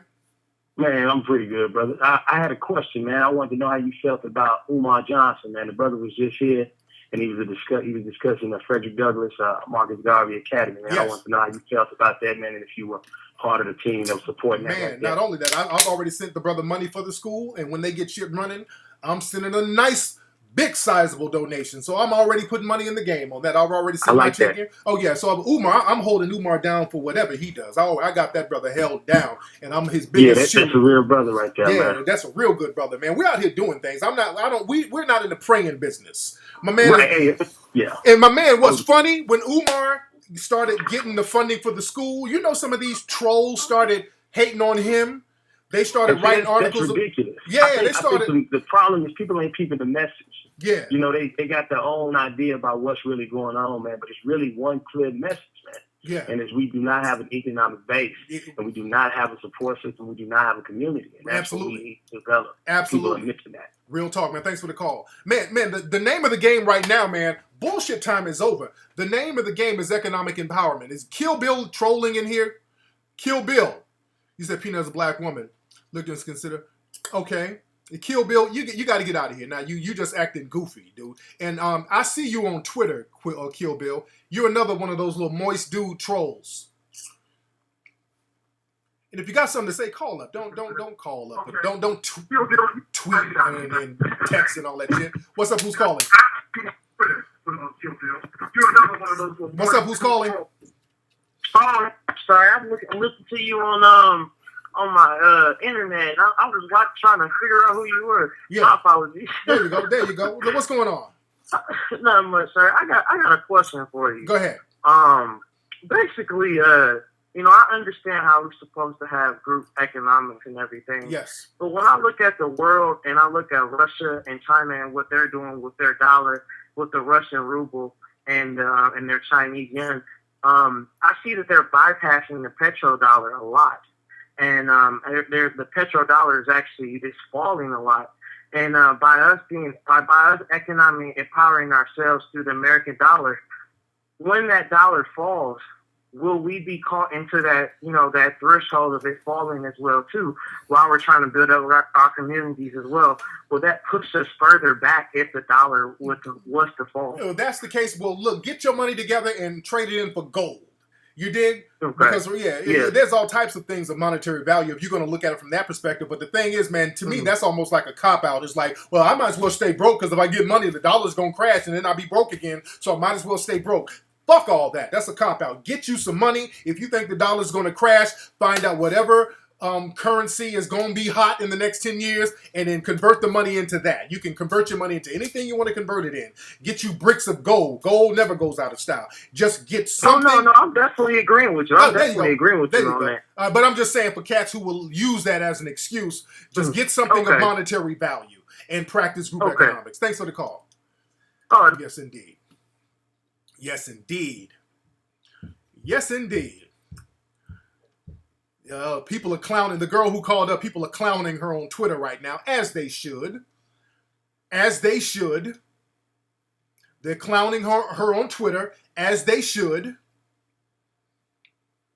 Up here, she sound like she read. I'm doing a lot. I'm teaching people education and how to vote and not get harassed by the police. Stop it. Sound like the Netta chick gave her some talking points. This is what you have trying to represent you. We don't need that in the game. We don't need that goofy nonsense of throwing fuck you selfies and you're supposed to be representing something that's dead serious and you twerking. Come on, man.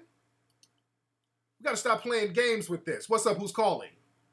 What's going on, Flex? It's Chris from the Big Bay Area, man. What's up, Playboy? How you doing, fam? I'm doing good. It's one thing I just want to address. One thing I always see on Twitter and all these other social media things is like, especially when they try and bash you, is, he was a pimp. He wrote these books about Mac. And like, what difference does it make where the knowledge comes from? Right. You know what I'm saying? As long as somebody's, speaking some truth and speaking, trying to get something done. Like, I don't see why people try and nitpick about little dumb shit like that. And let's say, look, people always try to bring up some street shit with me. I heard he was in the street doing this. He was doing...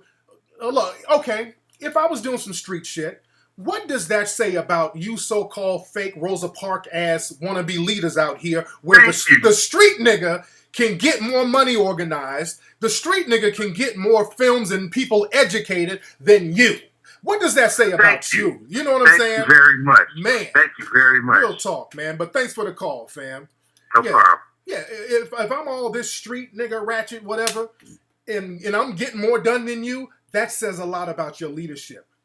If the Mackin books that you can get on Amazon, by the way, The Art of Mackin, The Mac Within, The Elite Way, if I'm the Mackin book guy and I write, how are you going to let a dude who write Mackin books outshine you as far as getting people educated, putting together films, getting top #1 films out there, getting money organized. How are you going to let that happen if I'm such a ratchet street person? Because truth be told, and when we get our group economic game on, the people that we got to go to, ladies and gentlemen, we got to go to the street cats. That's why when I went to Ferguson, I don't hang out with the praying civil rights crowd. Y'all saw some of the stuff I put up on Instagram. When I was out there, I'm out there in the hood. I ain't out there with Don Lemon and all them people. I'm out there with the gangsters. I'm out there with dudes throwing up St. Louis Crip, Pyru. I'm out there with the gangster dudes. Those are the dudes I'm out there with. The reason why, because number one, these dudes are more intelligent than people give them credit for. People dismiss them as just regular street dudes or whatever, but these dudes are very intelligent cats. Number one, they're very intelligent. Number two, these dudes, they understand that something has to change. Whereas the civil rights Negroes and those little coonettes who called up, they're playing. They're out there trying to be cute because, you know, they're trying to get little government jobs at the end of the day. The street dudes are like, hey, man, we need to change this shit. I want to be empowered. You dig? Also, with the street dudes, they really ready to put in work. They ain't afraid of jail. That's another thing, because a lot of these civil rights Negroes, they're terrified of going to jail. The street dudes are like, fuck it. I've been to jail. Let's put in work. You dig? So a lot of the street dudes are the ones that's going to really challenge systematic white supremacy. That's what Malcolm was, a street dude. There's a lot of cats out here who are real street dudes who got a lot of stuff done. It's the street dudes who get a lot of shit done, man. We underestimate those brothers. And again, I'm not trying to throw all these civil rights cats under the bus and all those people, but again, that young lady who called up, just imagine them trying to make a legitimate change. You heard that young lady, that emotional, childish young lady who called up. Imagine trying to, or do you really think you're going to get anything done with a person like that? Do you really think you're going to get something tangible done with some emotional child taking fuck you selfies and twerking at a civil rights march? Let's see who we got. We got a lot of folks calling in. What's up? Who's calling? We heavy in here. Hey, yo, this is Doc and Deli from Oklahoma City. Hey, how you doing, fam? You right out there in the Midwest, man. What's going on with you? Yeah, sure. I'm doing good. I'm just listening to the conversation, and yeah, a lot of these people fail to realize that Malcolm X was a thug. Yeah, he was in that life. He was about that life. Yes, indeed. He was about that real life, real talk. And I just got something else. I got my girl. She has a white friend, and on Facebook she had been posting some things about Mike Brown, trying to have some false comparisons about how, you know, white people getting beat up by black folks, cops, you know, putting their life on the line for the community and getting beat up by black people. And I told her don't mess with her, but she's trying to say that's a friend and everything like that. And I said, you got to watch her because she's a suspected white supremacist. So. Yeah, when they talk that stuff, look, again, dude, and this is why, man, it's time for us to really circle our wagons, because we got a lot of suspected white supremacists out here. And this is the thing. If the white supremacists or people in the dominant society, if they really want to change, they could make a change with all this police brutality that's going on with black people. We have to understand that there are people in this country, in the dominant society, who want the police to shoot black folks down. They think it's all justified. I heard that Ben Stein, that's his name, he did an interview. The guy he had a show called Win Ben Stein's Money, and he's like a political analyst. He did an interview the other day. He said something that was real deep. He said, well, Mike Brown was armed. He's armed with being a big black guy. That's him being armed. His weapon is being a big old guy and a cop being smaller than him. So those people in the dominant society, every black person is armed, according to them, with your blackness. Your blackness is the weapon. Once black people understand that, now you can get mobilized. I understand that fact. And I know that us trying to coon and shuck and jive and fuck around, that's not the answer. We got to get dead serious about challenging white supremacy. We're going to do that. Real talk. That's how I am too. Yes, indeed. You know, she gets pissed off about that, but I got to let her know you got to be careful, because those who you think that your friends, man, absolutely, you got to watch it. Absolutely. Got to watch your back. So. Much respect, fam. Thanks for the call. Yes, indeed. Yes, indeed. What's up? Somebody else is trolling. I see you trolling, Alexis. What's her name? Music Over People. I see you, Alexis. If you want to call up, call in. Alexis. She says she's in Ferguson. She says, quit trying to ruin the positivity we built here. Fuck your checks. You right. We're living this. Woman, you better call up. What's positive about a cop walking around free for shooting an unarmed black man?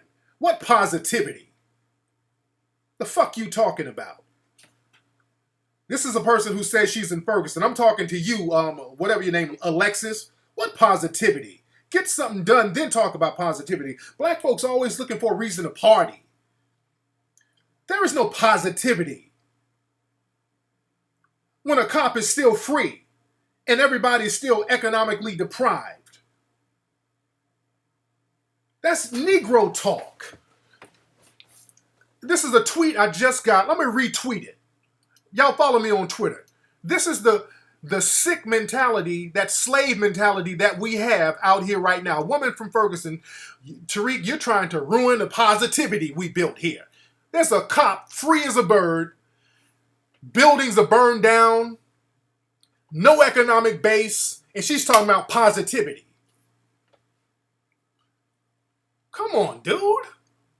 We don't even know when we lose it. We don't even know when we lose it. Y'all celebrating praying. Come on, dude. Let me see who this is on the phone. What's up? Who's calling? Hello? Hello. Who's this, fam? Hey, this Bishop from Birmingham, Alabama. What's up, man? You from my old neck of the woods. How you doing, Bishop? What part of Birmingham you from? The east side, Center Point area, East Lake area. There you go. What's on your mind, man? Yeah, I want to ask you, what is Barack Obama doing about the situation in Ferguson? Not a damn thing. And he ain't going to do nothing because I talked about this before. The police unions backed Barack Obama. That was a major voting block for the Democrats, getting those police unions, and they back Barack Obama. That's why Barack Obama apologizes to police officers. That's why he has said nothing about police brutality. He said not one word because he don't want to mess up that voting block for the Democrats. So Barack Obama's not going to say anything. This is why we got to start voting in blocks with our finances so that people can represent us and be on our side. But he's not going to do anything, and that's something that we have to come to terms with. But thanks for the call, fam. Yes, indeed. Yes, indeed. I wish that girl would call up, that Alexis girl. I want her to call up. Man. I would love for her to call up with that bullshit she just typed. What's up? Who's calling? I want her to explain the positivity. What's up? Who's calling? Yo, this your boy DC King from Chicago. What's up, DC? How you doing, fam? Man, I'm good. I just want to call in and say thanks for all the stuff that you do for the community and stuff. Much respect. Because I know you go through a lot of bullshit with these haters. Yeah. I kind of had it out with one of the little feminists on Twitter and stuff. Yeah.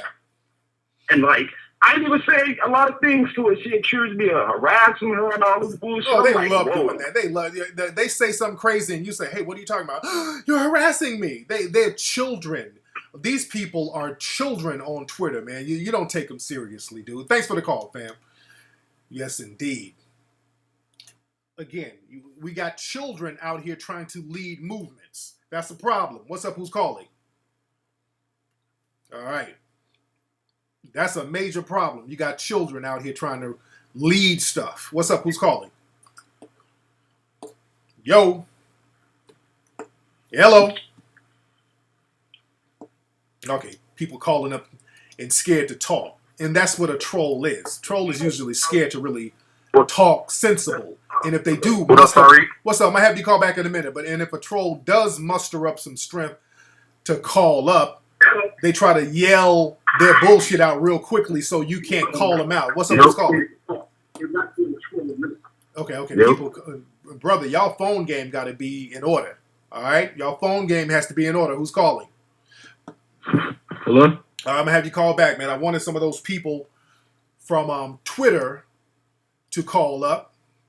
What's up? Who's calling? Wait. I wanted some of those people from Twitter to call up. What's up? Who's calling? Hello? Okay, goddamn. Okay. I want some of those people from Twitter to call up. Where? Let me see. We got to get some. Is somebody in the room acting janky? Hold on.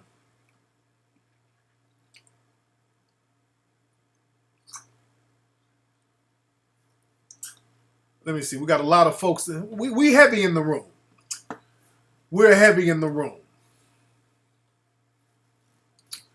Listen.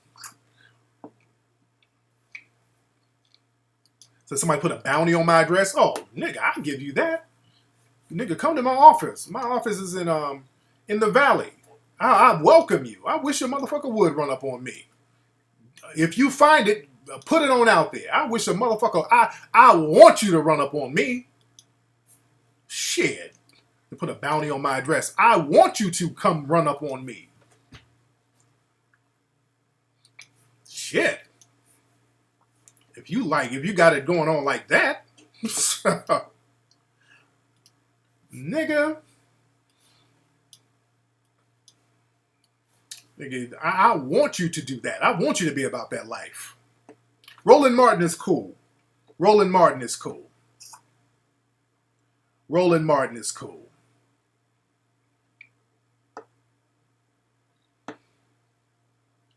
Man. Yeah, we're in here heavy. We're in here deep. Yeah, see, when you start talking about empowerment, the coon train starts rolling.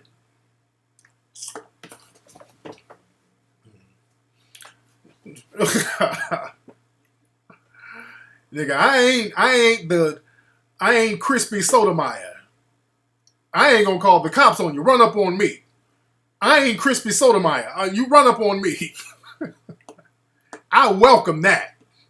I'm not Crispy Sotomayor. I ain't calling the police on you at all. Run up on me. I'm all over LA. I tweet everywhere I go. I'm all over the place. I was at the beach a couple of days ago. I'm at Zuma Beach. Right here. Anybody come see me? Come see me. Come drive up PCH. If you got a problem, whatever. My whereabouts are never secret. I don't just show up somewhere, take a picture, and bounce. I'm like, hey, I'm on my way to Roscoe's. I'm here. And I was at Roscoe's chopping up with Killer Mike. I'm not Crispy Sotomayor. I don't threaten niggas with calling police on them. What's going on? Who's calling? Hey, how you doing, fam? It's John from Jersey. John from Jersey. How you doing, fam? How you doing, man? I got a quick question, man. Go ahead. I used to live in New Jersey. Right now, I live in Japan. I used to be in the military. There you go. I moved out to Japan. Okay. Why is it that we should build in America? Like, it was easy for me to move to Japan. Okay. And get a visa and everything. So why would we build in America? Because it was just as easy to move to Africa or anywhere. Well, it's not as easy because there's some countries that will give you dual citizenship. Some countries have a lot of red tape as far as moving into them. And even Japan, it's like a whole bunch of people can't. If a whole large number of people move into Japan, they're going to shut that shit down. They don't let too many outsiders come out there, especially in those Asian countries. They'll let you come in as a tourist. But as far as coming in trying to penetrate their economy, no. They ain't letting you do that. They don't let white people do that out there. They don't play that shit. They circle their wagons heavy. They gave me dual citizenship though. Yeah, I know. They'll give it to one or two people. Right. Yeah, it ain't too many of you brothers out there. I've been to Japan. There ain't too many brothers out there. When I was out there, they were looking at me like, damn, a black person. So, dude, you know, when you're singled out, when you're by yourself, you're isolated. So you get certain benefits when you're isolated. But when you're trying to move in as a group, then people's antennas go up. Now, you did make a good point. There should be African countries that let us in or have dual citizenship without all the red tape. I was talking to an African brother the other day about that, a brother who's politically hooked in over there in Sierra Leone and all of these other places, and I'm chopping up game with him, and I want to bring some of those solutions when I do the next Hidden Colors series, man, because that is something that we need to look into, but we are already set up to do that. We can do it here. Why should we go to Japan or Africa to do something that we can do right here, right now? You understand? Understood. There you go, Thanks for answering the question, man. Thanks for Hidden Colors, too. Thanks for Hidden Colors, man. Thank you, brother. Yes, indeed. Yes, indeed. Yes, indeed. We are in here tonight. And if you haven't seen Hidden Colors, ladies and gentlemen, go to Amazon. Y'all need to go to Amazon right now. Hidden Colors still. Hidden Colors, I got 3 movies right now in the top 10. Got 3 movies in the top 10 right now on Amazon. 3 movies in the top 10. On Amazon right now. So y'all can get Hidden Colors 1, 2, and 3 right now on Amazon. And you can get The Art of Mackin' if you want to get that good game. The Mac Within, Play or Be Played. What's up, Kill Bill? I see you trolling on Twitter. Kill Bill, you're going to have to man up and call up, bruh. Kill Bill. Call up like a man, dude. Nobody's going to troll with you on Twitter, and you can't troll the chat room. Kill Bill, I want you to call up. I only want Kill Bill to call up. He's trolling on Twitter like a little girl. What's up? Who's calling? Hey, this is Kill Bill. This is Brandon. I'll call back, though. I'll have you call back. Thanks, man.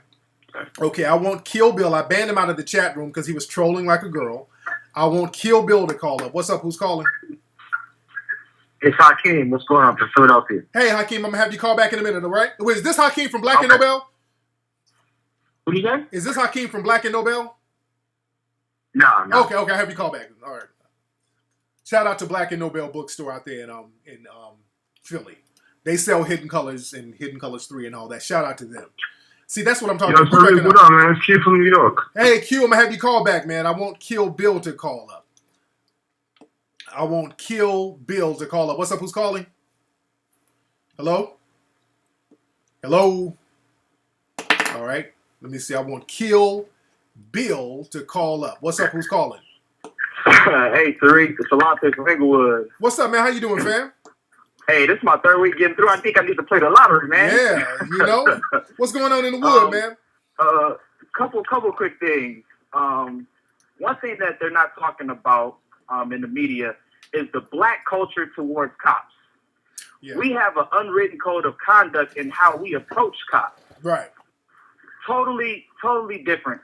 So, I mean, they're trying to draw the narrative and paint the picture that Mike was running at the dude. That doesn't even sound anything close to what they're saying. Exactly. And nobody's pointing that out. And I've been watching all these different news channels, and you know they're really not touching on that. Yeah. So just your thoughts on that right there.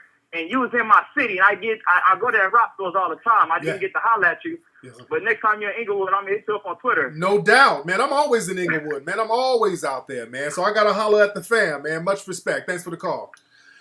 Yeah, but my man made a good point, man. The thing is, what happens is because we do not have an economic base, it goes back to not having an economic base, we don't control a media.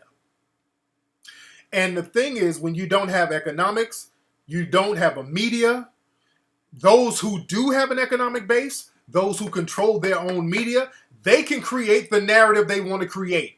They can get on TV and start saying that Mike Brown charged the cop, and even if it's a lie, they got the wherewithal to keep repeating that lie over and over again until it sticks into the minds of people who could be potential jurors. That's why you got to have your shit in order. You got to have your economic base. We can't counter some of the crazy.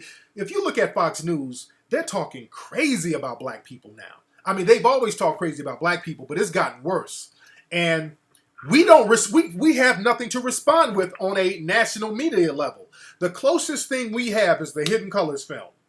That's the closest thing to a legitimate, all-black, true-to-the-game media. What's up? Who's calling? Peace. Elevation. Thanks. I'm going to have you call back in a minute, man. Oh. I got to have my man call back. I want that Kill Bill dude to call up, which he probably won't. I want him to call up 818, hold on, 850-5404. I'm giving Kill Bill the number. See, I'm giving the troll. See, the thing is, I don't hide behind screen names and all that. My phone lines are wide open. Holler at me with what you got to say. In a sensible way. If you want to call up and scream like and have a temper tantrum, I'm not going to allow you to do that because that temper tantrum is a smoke screen so that people can't call you out. If you just call up and yell a bunch of bullshit, that's a way to not get called out on what you have to say. You dig?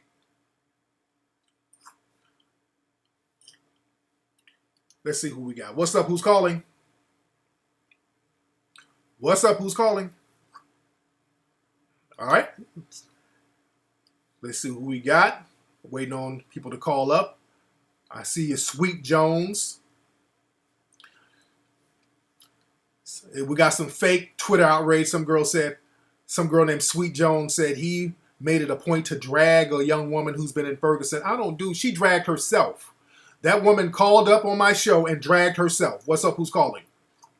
What's up? It's Chris B from the Colony. What's up? I'm going to have you call back, fam. Yeah, that woman called up and made an ass out of herself. She dragged herself. That woman called up and made an ass out of herself. Is Aki? Aki, you in the room, Aki? Is Aki in the room and is Ola in the room? Aki, if you're in the room, let yourself be known, sweetie.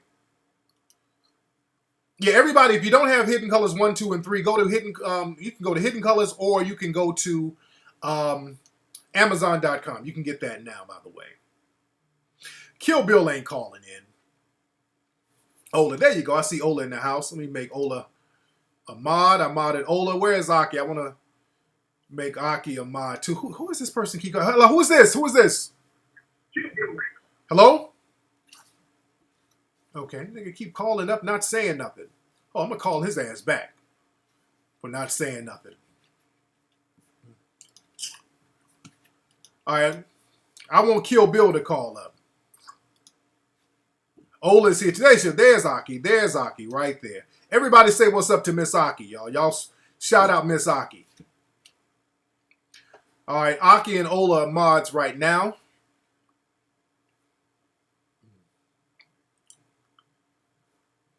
We got Mr. Ola in the house. Now, I made Ola a mod. Ola banned everybody in this motherfucker. Y'all better chill. Y'all better chill. Yes, indeed. Yeah. What's up, celebrity? I see you, celebrity. This nigga Kill Bill said he can't call in today, but if I post, he said his phone don't work. That's what I'm telling y'all, man. This is a very small group of these people. And Brittany, I see you, Brittany. Call up, Brittany. Call up, Brittany. You're trolling and you're not calling up, Brittany. You sound like Netta, one of Netta's screen names. Because it sounds like Netta and that other chick has a bunch of screen names that they're trolling under. All right, and Kill Bill probably is Netta trolling. What's up? Who's calling? Hello? Yo. All right, let me get these calls real quick. Hey, what's up? Who's calling? Peace, Elevation, out of Houston. All right, Elevation, how you doing, man? What's on your mind? Magnificent. This is what I want to say, bro. That a lot of times when we get in different events that go on in the conscious community, we don't use it as a rallying point. You know, man, if it's Juneteenth, Sankofa, Malcolm X's birthday. This is the time when you want to start networking. Yeah. Every time. You see, we got to be about that business. You see, I don't matter what you're doing, you got to be the best at it. So that's why I just want to encourage everybody, remind everybody, this is what you should be doing. Take your private messages or hit me up. I'm in Houston starting a Black Business Directory. Yes, indeed. You know what I'm saying? Because I got a passion for this. Because down here in H-Town, we really don't have no vehicle for blacks to really get their business out in a cost-effective manner. Yeah. Normally, it's like $2,000 or $3,000, which really caters to the upper echelon. When we're talking about chiropractors and other licensed professionals. Yeah. So I'm not going to hold you up. That's all I want to spit, bro. Much respect, man. Real talk, man. Hey, my brother right here, man, Elevation made a good point, man. We get together, man. Everything ain't about a goddamn party, man. Let's take care of business, then party. We get together when it's time to party and when it's time to take care of business, when it's time to be serious and build something, and everything turns into a fucking block party. You selfie and you're twerking. Everything is a damn goofy-ass block party, and then you brag about having a damn party. Everything in a goddamn party. Let's handle some business. Let's get some stuff done. Let's get some money raised. Let's get some economies built. Damn. Playing this same silly-ass game, dude. We ain't got time for that. What's up? Who's calling? Hey, what's going on? What's up? Who is this? This is Brother Hassan from Chicago. How you doing, what's brother? Brother Tariq? How you doing, man? How you doing, fam? I'm good. I'm good. I had a question for you. I know the trolls were trying to trick you tonight, but I know it must be a Labor Day special or whatever. Oh yeah. But but I had a question. Did you watch the episode of Iyanla when she was in Ferguson this week? I didn't see it, but Iyanla hit me up. We were chopping up game on Twitter, and she's doing some real good work behind the scenes. A lot of folks don't know about. But I didn't see the episode. But people were kind of getting on her case, saying that she was using it for ratings. It's just some silly, goofy shit. And it came off. First of all, she started off with a Negro spiritual, which kind of took me to the side. I was like, yo. And I love Iyanla. Don't get me wrong. I watch her show. You know what I'm saying? I love her. But and you know what I think? It came off a certain way. It came off a certain way to me. My thing I don't know how you. What is? I think she was being strategic because the thing is, you can't get on national television and really chop up some game about a real deep economic plan.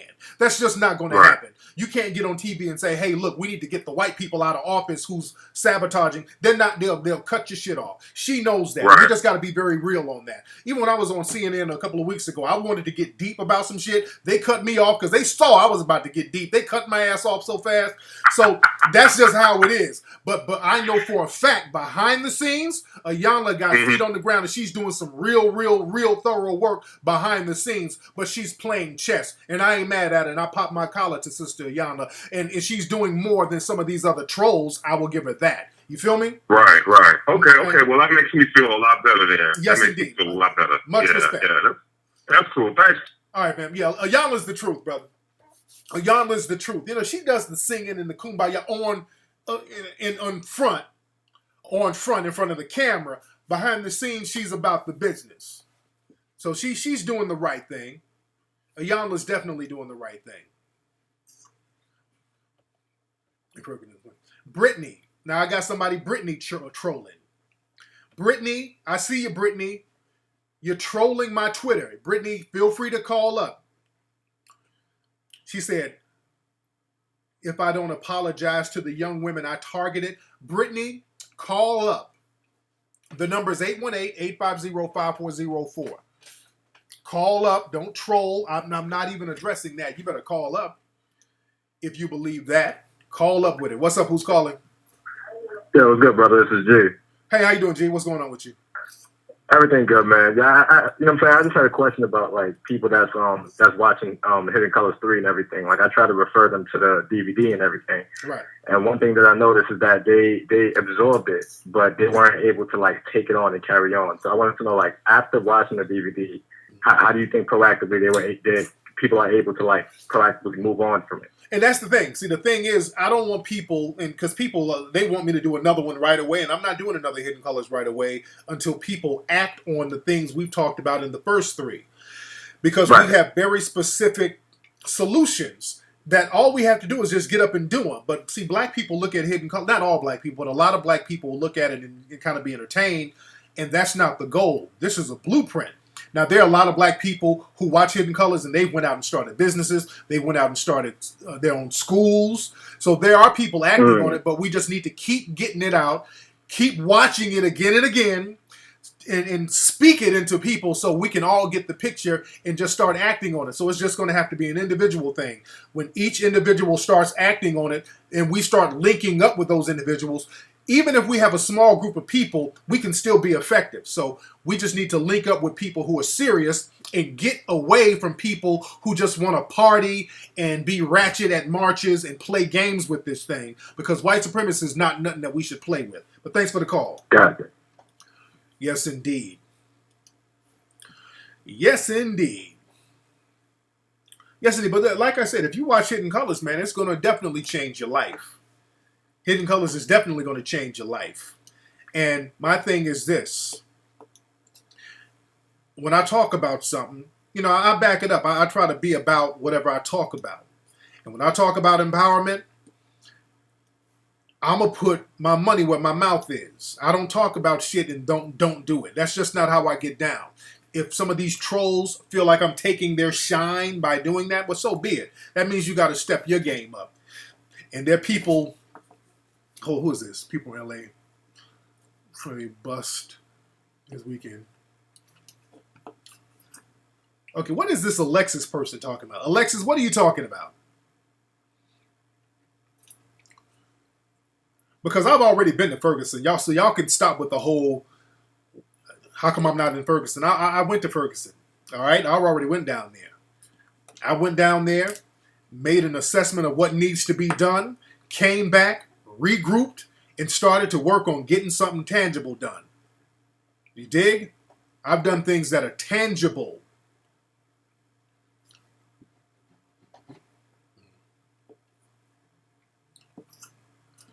And we got this person named Alexis who's bragging about how she's been there from day one. People think, again, you want props for just standing around somewhere. That's that old shit from the... They're doing that old shit from the 1960s. Hold on. Let me retweet this girl. I've been here from day one. Niggas want a cookie for just standing around being there, but not really doing anything. So they can brag about, well, I was there, but you haven't done anything. Being there and doing something, two different things. What are you doing to make a change there? What are you doing to empower that community? What are you doing? There's some good brothers and sisters in Ferguson that I'm working with. I'm working with a lot of brothers and sisters behind the scenes who are doing real work, and what they're doing is not getting on Twitter, trolling, bragging about praying and marching. They're out there putting in real work, the brothers and sisters I'm working with, the educators, the teachers and stuff that I talk to. They ain't twerking.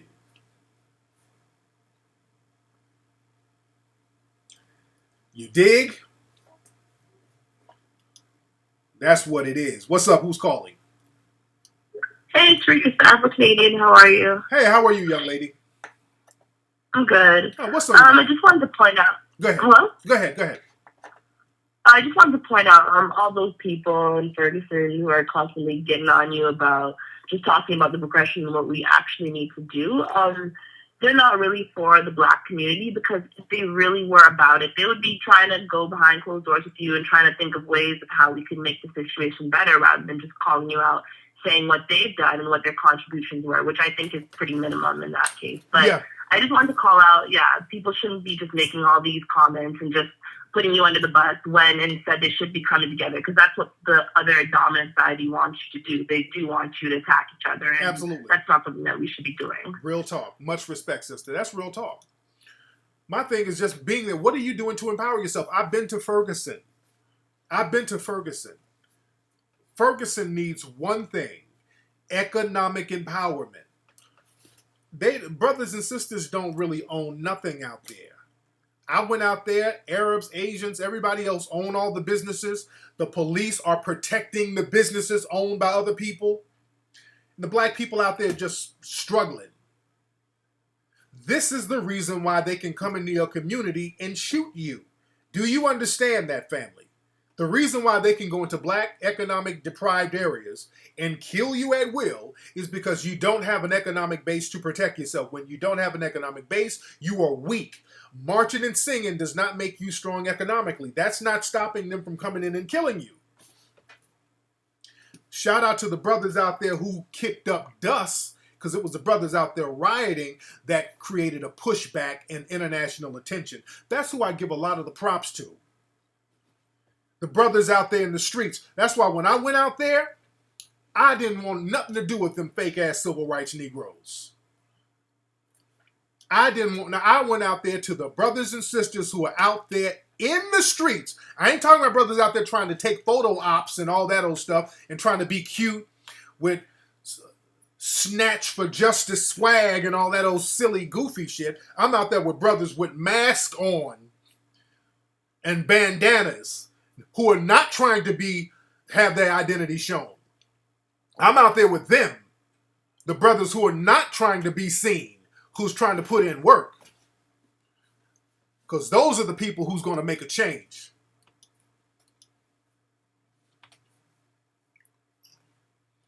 That's why a lot of those street cats out there were booing some of the civil rights folks. That's why those civil rights people were getting booed out there. Street dudes was like, boo, we don't want you here. some of these people who are trying to, I'm from Ferguson. You ain't represent Ferguson. People in Ferguson don't think the real people out there putting in work, they don't have that mentality. He said she need to be snatched for the gym. No, y'all cold-blooded, man. Y'all cold.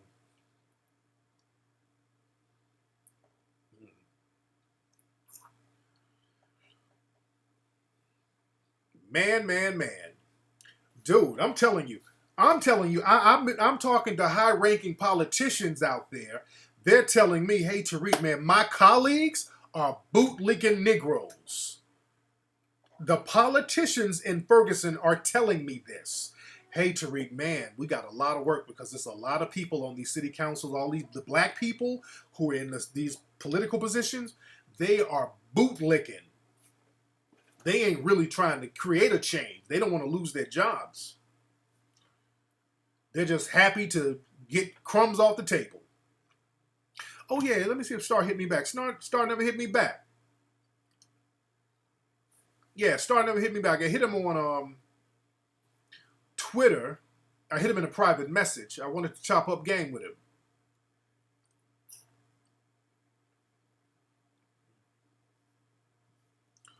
Man. Oh, yeah, I've been to Ferguson. I've been there before all the other entertainers came. Before it became, a lot of entertainers came down there. I was down there. I was right down there. I was down there ducking tear gas, ducking bullets. I came back and did a report on it when I got back.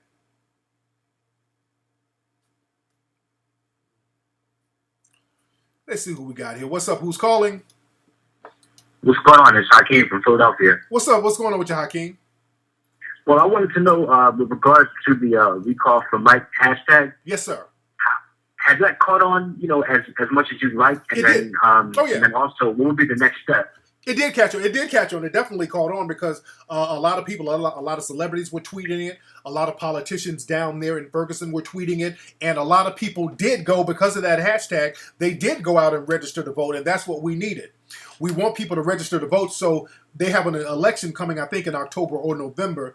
We're going to try to get some of those people out of office. And also we're going to try to mobilize people so that they can vote as a block and put certain people in. So it's definitely working. We're on the right trail. We're definitely on the right trail. And now we got to get the economic game going. That's why I sent money down to the brother Antonio and the Hill St. Louis Foundation, because they got an office down there where they're going to mobilize more people to register to vote so they can send people to the polls as a block. So we're getting tangible things going. We got the momentum going. Definitely. We definitely got it I definitely appreciate the effort, man. I've been retweeting it as much as I can, and that's definitely a tangible, action that we could take. It's way more than those trolls are doing down there. Yes, man. Indeed. Misrepresenting. Exactly, because I'm talking about something that we can do to get something done. Get folks out of office. I'm not trying to all we need. That's all we need. All the other stuff is just conversation and noise, man. It's too late in the game for that. Much respect, man. But yeah, they're out there, dude. This Netta chick, they out there with candles, praying, and they're just trying to be cute. And come on. And that's cool if that's what you want to do. But when you try to brag and then throw salt on somebody who's actually doing something, you got to get called out. And you called yourself out tonight. What's up? Who's calling? Yo. Hey, what's up, Tariq? What's up? Hey, what's going on? This is Jazz from Dallas. How you doing, Jazz from Dallas? What's going on, man? I'm doing good, brother. Hey, I sent you the message. I was one of the guys that sent you the message about the brothers here in South Dallas, man. The Huey Newton brothers. Yeah. Panther Party. Yes, indeed. I sent you that. Oh, cool. I also stated we were talking about the political game in Ferguson and what's going on as far as the city council and how predominantly there's no African Americans on any kind of board or any political position of power. Right. You know what I mean? So what I was telling you, I also sent you a message, and I don't know if you know this about Dallas, man, but our district attorney here in Dallas is black.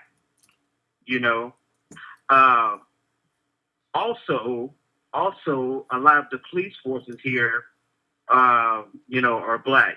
So we don't have a lot of that nonsense going on here, man, as far as a lot of people, brothers getting shot, getting killed, because these brothers here, man, we take that shit real serious. Yes, indeed. You know. Yes, indeed. And it helps that, like you said, you know, some of the people in our community go out and vote, so that way we can put brothers in office in a high position. Absolutely. You dig? Absolutely. You dig? And so if we get a deal, I like what you're doing, man, with this recall for Mike. Yes, so we can start getting these people out there to vote, so that way we can put some of our people in office to make sure none of that stuff happens. Yes, indeed, man. And man, I saw those brothers out there with their guns, and that's what I was saying earlier to the caller, man. When you're armed and you got your guns and you got your form of military, even if it's small, people are going to think twice about coming in your community with some bullshit. And you had those white supremacist groups talking about marching in them black neighborhoods. Them brothers came out with their guns. They shut that bullshit down real quick. Much respect to them brothers down in Texas, and man. I'll tell you this, Flex. I'm a deputy U.S. Marshal, man. And the thing is, you know, we you know, the federal government, you know, the people in power, man, police officers, we call them uniformed. Yeah. Police officers really trigger happy nowadays. Yes, they are. I can tell you what, I've been a marshal, Flex, for 6 years, and I've never had to pull the trigger. Yeah. Never. Good. Never. Good. And so a lot of these young cats, a lot of these white supremacists, man, like you so to say, man, they're very trigger happy. And like I said, they're just very racial. They're just very prejudiced, man. Yeah. And we've got to put an end to it. We do. And like I said, I got some brothers that are on my squad right now, some black brothers that are also marshals, that we also, you know, we go out to the community and we teach them about their rights as far as carrying guns and things like that, so they'll know. Because I think the problem is our people, they don't know their rights. Right. And that's why with the Huey P.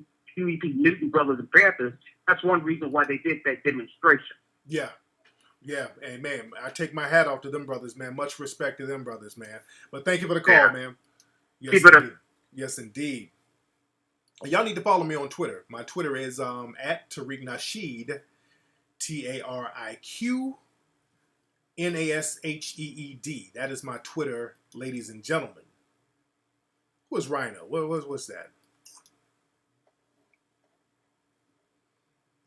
Who is Rhino?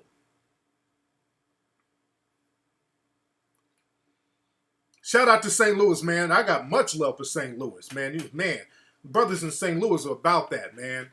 I met some very good brothers and sisters out there. They showed me so much love in St. Louis and in Ferguson when I went down there. Them brothers showed me the utmost respect.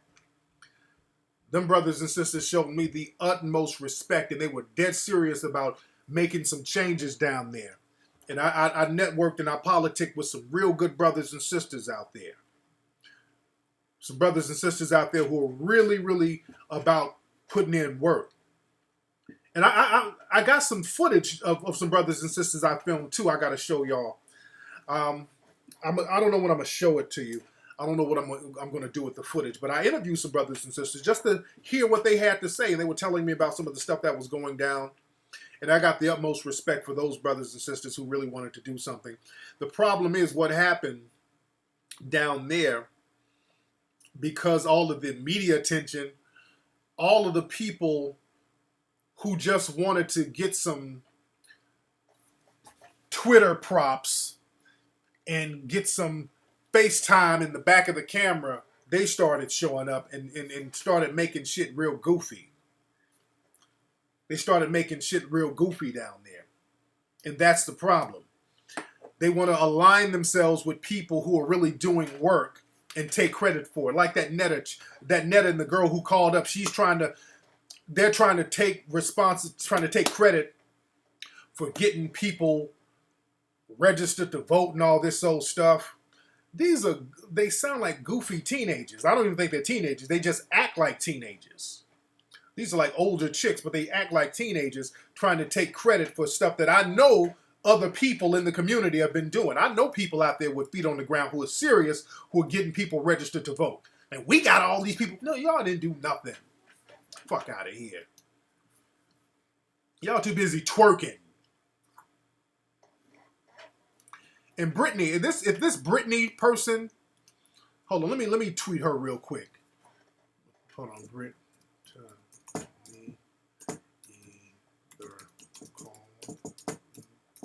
Or you will be blocked. Okay, I'm gonna just let her know right now. Hold on 1 second. This person, because my block game is heavy. My block game is heavy, and that's another thing, family. And this is another thing, family. If those trolls start hitting you up, trolling, trying to insult, because that's their thing. When they start trying to troll you with a bunch of insults, this is what you do. Everybody who's following me on Twitter, retweet their insults, and then we're all going to report them as spam. All right? Retweet their rhetoric. Just let us know, and I will help you report them as spam. All right? Aki trying to call up? Okay, I'm going to wait on Aki to call up. But yeah, if they start trolling with a bunch of insults and all that, report their asses as spam. Retweet. Starstruck. What's going on, man? Who's this? This is Warnell, man. Hey, could I ask you a random question real quick, Tariq? Go ahead, Warnell. Man, all right, when I meet like some famous people, maybe like celebrities, rappers, even spokesmen like yourself, yes, sir. Man, I like get kind of like starstruck. How do you have like a form of self-control? Because like you kind of embarrass yourself, you know, when you do that. Like, you got any ideas on that? No, shit, just run up and just, you don't have to say anything to him, but hell, if you meet him, just say, hey, man, I like your work. Hey, Flavor Flav, I love your own flavor of love. Or, just be real cordial, just be real cool with it. Well, yeah, you out here in L.A.? Oh, no, I'm not, man. It's just the area code. Where you from? Because I was about to say, because L.A. people, you see, public figures everywhere out here. Half my neighbors are people you see on TV every day. So where do you live? Oh, I'm in St. Louis right now. Oh, okay. How you doing out there? How's everything going out there, brother? Oh man, it's cool, man. Like I'm not like in the Ferguson area though. You know what I'm saying? But hell, the whole St. Louis is affected by this situation now. Oh yeah. I see what you're saying. Like that was crazy, man. Yeah. You know what I'm saying? Yeah. Like, yeah. There you go. But hey, man, thanks for the call, fam. All right. Yes, indeed. I think this is Aki right here. What's up? This Octavia? Yes, it is. What's up, my love? Hey. Okay, I'm gonna have to turn you off in the background. Yes. So we can hear each other. Yes, indeed. Yes, indeed. All right, computer, work with me. Okay. What is going on? All right, now I can hear you. There you go. What's going on, young lady? Oh, I'm having a field day with your Twitter fans. Oh, the trolling is so heavy. The trolling is heavy. Man. Oh, it was so unfortunate to hear that last lady. Oh man, dude, but that's what people need to hear. This is what they sound like. That's what they are. That's what they just emotional, irrational children. That's all they are. That's why I don't take them seriously. These people, dealing with them is like dealing with children who have tantrums. It's just no logic there. You Not at all. And for me, if I'm not billing for it, I don't like to deal with that in my personal life. Oh, yeah, exactly. It just takes me somewhere. Exactly. No, I need to be charging someone's insurance if I'm going to deal with that. Exactly.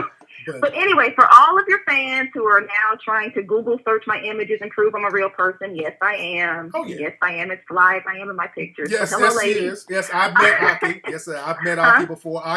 She's real. Octavia is a real person. I've sat down and we met face to face. Yes, so, indeed. I don't know. Yes, indeed. She's a real person. But anywho, I don't know. I mean, the main thing that I was calling in to address is that one thing I do want to put out, just a message for all the listeners, is that we do need to refocus a bit. Yes. And I know that I've been engaging a little bit in some of the troll squashing just because I think that's necessary. Yes. All too often, we let people who ride for us just take off with the bullets and shots and all this other stuff, and we don't say anything. Yeah. And so for me, if I see someone publicly deriding you, I'm going to say something about that. Yes, indeed. Much respect. As much as we're doing that, we also need people to stay up with the hashtags and to keep that trending. We need the positive tweets to keep going. Yes, we've had a little bit of takeover with people trolling. Like the two people who were trying to scam me out of money, they've been trolling real heavy today. Yes, but we do need people to stay on top of it, not just on Sundays during the Ustream show, but we appreciate y'all for that. But we need y'all to stay on it during the week as well. Absolutely. Okay? Yes, indeed. Let people know your Twitter so they can follow you too, Aki. Sure. It's Octavia_J83. There you go.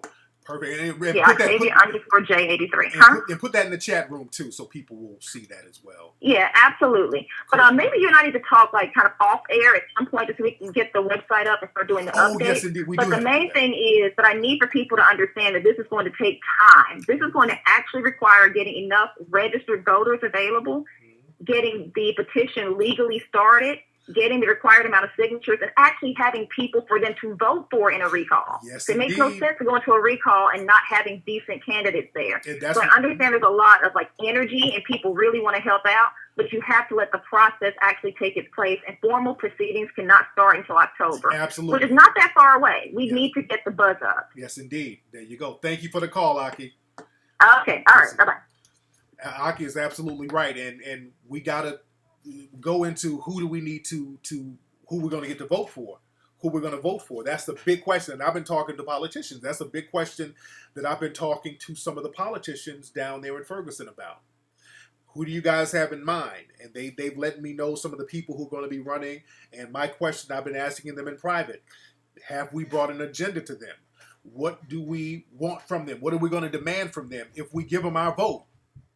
Those are some of the questions that I've been asking the politicians there in private, very specific questions. So I'm behind the scenes and in the forefront too, getting the shit popping or trying to get this thing mobilized. And the thing is, man, and she made a very good point, man, when you start to do something that's going to be tangible, people are going to attack you, man. And you know, I got thick skin, so I'm not really tripping on that.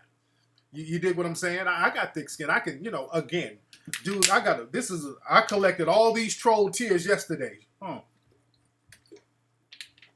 these troll tears are delicious. A little salty, but troll tears are delicious.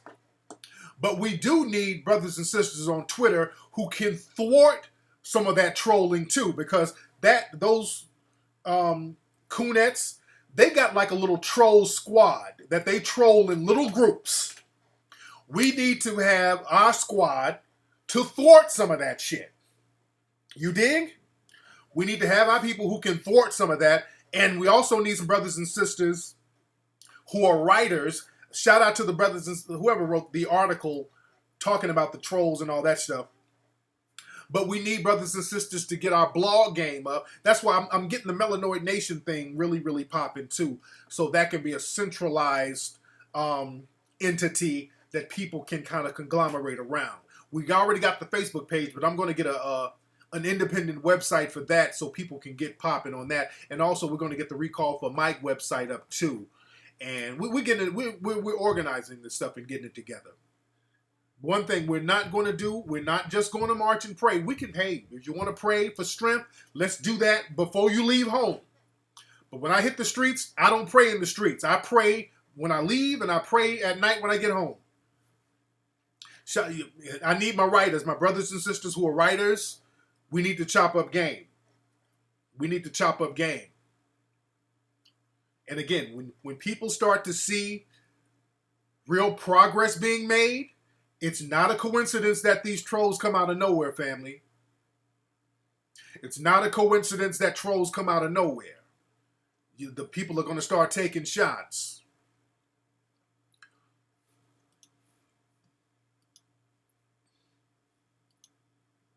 Because again, we got the power to clean up not just Ferguson, but a whole bunch of other cities.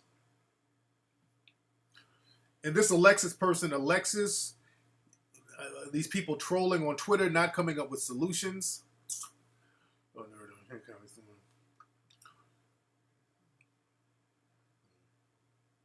And also, the UN, they came out with a report urging the U.S. to stop police brutality after the Missouri shooting, because now the international community is looking and seeing what's going on.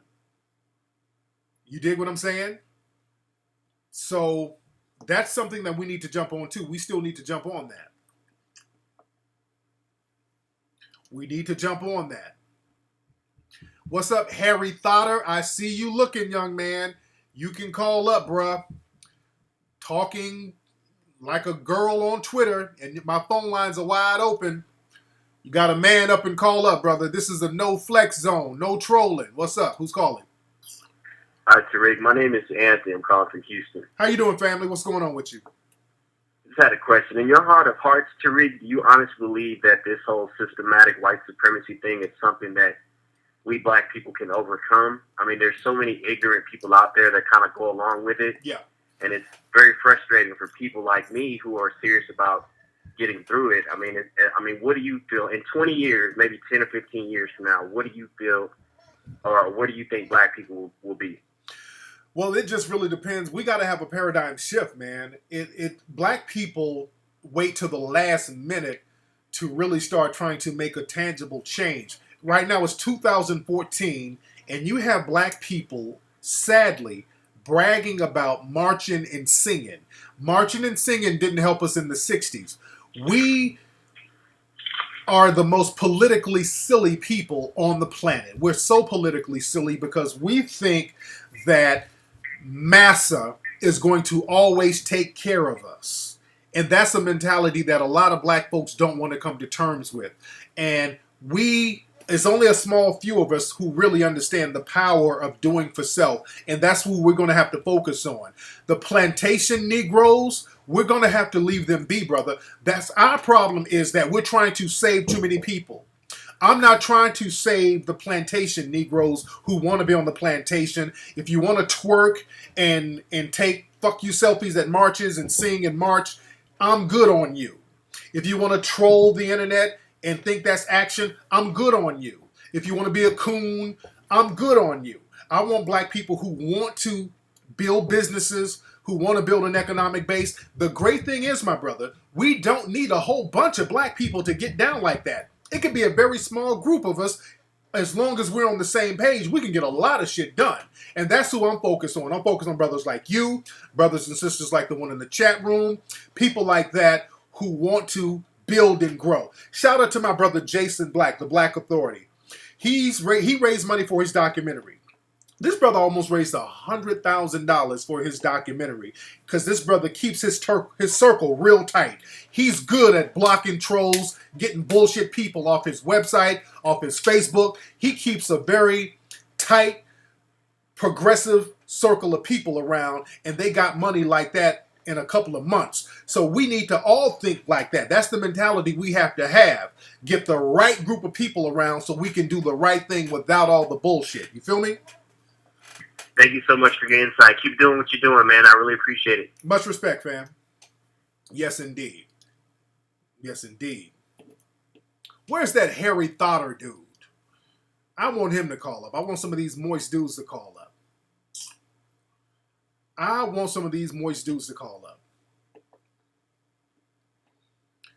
Yes, indeed. And they're trolling my Twitter right now as we speak, as a matter of fact. What they said, I'm looking at my Twitter. Well, you can't do anything with Ferguson without Ferguson. Ferguson is a county and not a state. Okay, now they're just being silly. The girl who called up, she's just being silly on my Facebook page right now.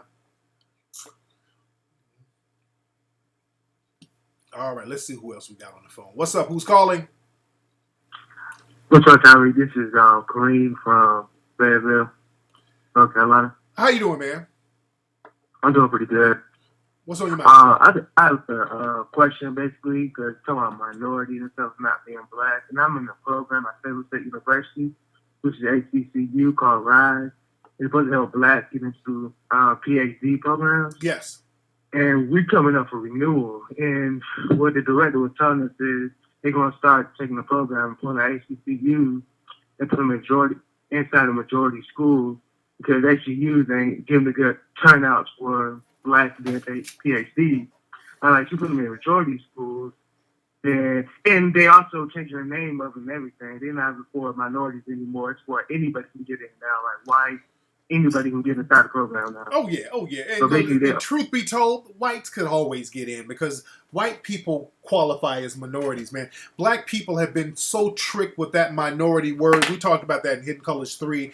Dude, white women are minority. They're considered minorities legally. White Hispanics are considered minorities. Gay white males are considered minority. Handicapped white people are considered minority. I know white people who claim 1/85th Native American who get minority benefits. That minority thing has fucked black people since 1964. Black people got to stop being afraid to say, hey, let's do something for black folks. Let's talk about black empowerment. Black people are so afraid that they're going to offend other people with their blackness. You just sit up and accept any and everything and disempower yourself. So that's something that we got to work on. But thanks for the call. Yes, indeed. Yes, indeed. Man, white women make a grip off affirmative action. Yes, indeed. Okay, this Kill Bill, I'm blocking you, Kill Bill, because you're just trolling on Twitter like a chick. Which I think you are. You're probably that Netta chick or somebody. So I'm just going to block you, brother. You're not just going to troll on my Twitter all night. I'm going to start blocking some of these folks. Unless y'all call in. I want some of these people to call in and say what they got to say. What's up? Who's calling? Hey, what's up? Like you CJ up in the Bay, bro. What's up? I'm going to have you call back in a minute, fam. Okay, I want some of these women on Twitter to call up. They get real quiet when it's time to show and prove. Just like out there in Ferguson. When it's time to do business, they get real quiet. What's up? Who's calling? King Flex. What's up, man? Who's this? Hey, my name is Aubrey, man. I'm from Youngstown, calling out of Dallas, man. There you go. I'm going to have you call back in a minute, fam. Okay, well, I want my people from Twitter to call up. What's up? Who's calling? Hello? Yo. Hello. What's up? Who's calling? Hey, it's DeAndre Christopher. How you doing, man? What's on your mind? What's up, man? Yeah, these trolls are working my damn nerves. They won't call up. They trolling, but they will not call up and say what they got to say. I done blocked 32 people this week alone. Man. Hey, man, that's what they do. Again, like I said, it's a very small group of those people, man. It's not a whole lot of them. That's why they're not calling up, man. But anyway, thanks for the call, fam. Yes, indeed, ladies and gentlemen. Yes, indeed.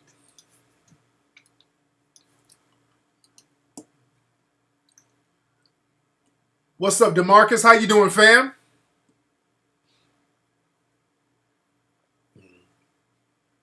Man. All right, let's see who we got. We got a lot of folks calling in. What's up? Who's calling? How you doing, man? What's on your mind? Yo, who's this? Man, these trolls are working my damn nerves. Okay, this nigga don't even know how to turn his radio down. All right, let's see who this is. What's up? Who's calling? It's not a whole lot of. What's going on, Tariq? What's up? Who's this? All right. Let's see who we got. Come on, dudes. Y'all speak up, dudes. Don't be scared. What's up? Who's calling? Hello? What's up? Who's calling? Yeah, this is Pierre from Atlanta. Wait, hold on. I'm going to have you call back. Wait, so is Feminista Jones in the mix? Is she trolling my name now? Hold on. Wait a minute. We can hit her ass up right now if she's back on her bullshit with her little informant ass. Oh, now that Patricia Bynes lady, what's that? Oh, the politician, the so-called politician who was throwing salt on Antonio. She's talking greasy about me. Patricia Bynes, that's her name? Can y'all please ask Patricia what she plan on doing? I just retweeted what she tweeted me, used my name in. Patricia Bynes. If you follow me on Twitter, she's a politician out there in Ferguson who's publicly trying to shame other politicians out there trying to put in work. What is she doing? What exactly is Patricia doing?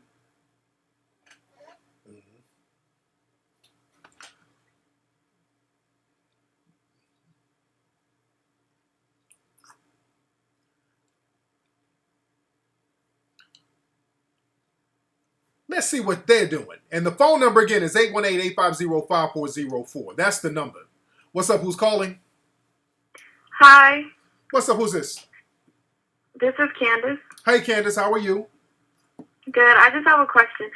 I listened to Dr. Umar Johnson, and I heard him say that he doesn't think it's good to take like government, any government money if you wanna like open your own like school. Because eventually, I wanted to open my own like pre-K and kindergarten school, but it's like not everyone can like raise the amount of money that he has because he has a lot of like notoriety. Right. So like, what would your advice be for like just an average person that wants to like open their own like early childhood school or something like that? Well, that's something it's more simple than what you think it is, because the thing is, what you do, you communicate with people within the community. You can first start off at a house, or you can get a facility later, but you can start off with a house first, or again, you could probably rent a facility, whatever, and you can partner up with other people within the community, because he does make a point about getting government funds for opening up a school, because then it's going to be regulated by them. And then you got to bow down and do what they say. So you definitely don't want that. You don't want that at all. So I would say link up with brothers and sisters within your community and other people who are educators, people at community centers, and chop up game with them. And also people who might have a facility that they can allow you to use, some brothers and sisters within the community. Because, you have a lot of community centers, hell, churches. You could use a church for that matter. Because, the church is empty from Sunday to Sunday. From Monday to Saturday for the most part. So there's a lot of different places where you can get down with this. So link up. Right, because I'm a teacher, right? Because I'm a teacher. Sorry, not to interrupt you, but I'm a teacher right now. So eventually, I wanted to have like my own school. Absolutely, you can do that. You can do that. Again, we need to let's not use our money to turn up and get rims and weaves. Go natural for a minute. Let your money stack up, because we got money to do stuff. But the thing is, when it comes to something that we really need, all of a sudden it's like, oh man, I don't know where I get the money. But if somebody say, hey, there's a party in Atlanta, or there's an all-star weekend, magically we get money for Bentleys, Ferraris, hotels, red bottoms. We get money for bullshit at the drop of a hat. So again, I was just concerned because I wanted mine to be like really, really fly. So I know it's gonna probably take some money. Absolutely. And also, look, sister, you can do the crowdfunding, GoFundMe, Indiegogo. There's a lot of avenues out there now, but you have to actually get it popping, because that's the thing. People do this crowdfunding, get the money, and pull a Crispy Sotomayor move and just take the money and bounce. And you don't want to do that. If you want to raise money, that's a good thing to do. But show people you're going to actually utilize the money. Thank you for the call. Yes, indeed. Okay. Let me see. Is Aki still a mod here? Okay, let me remod some of the people. Okay, I remodded you, Aki. There you go. For some reason, it will mod and then it'll demod. I modded her again. I don't know why it does that. I do not know why it does that. But go on my Twitter. Follow me on Twitter. And I want y'all to ask that Patricia Bynes lady. I want y'all to ask her, why is she trying to put politicians on Front Street instead of hollering at them behind closed doors?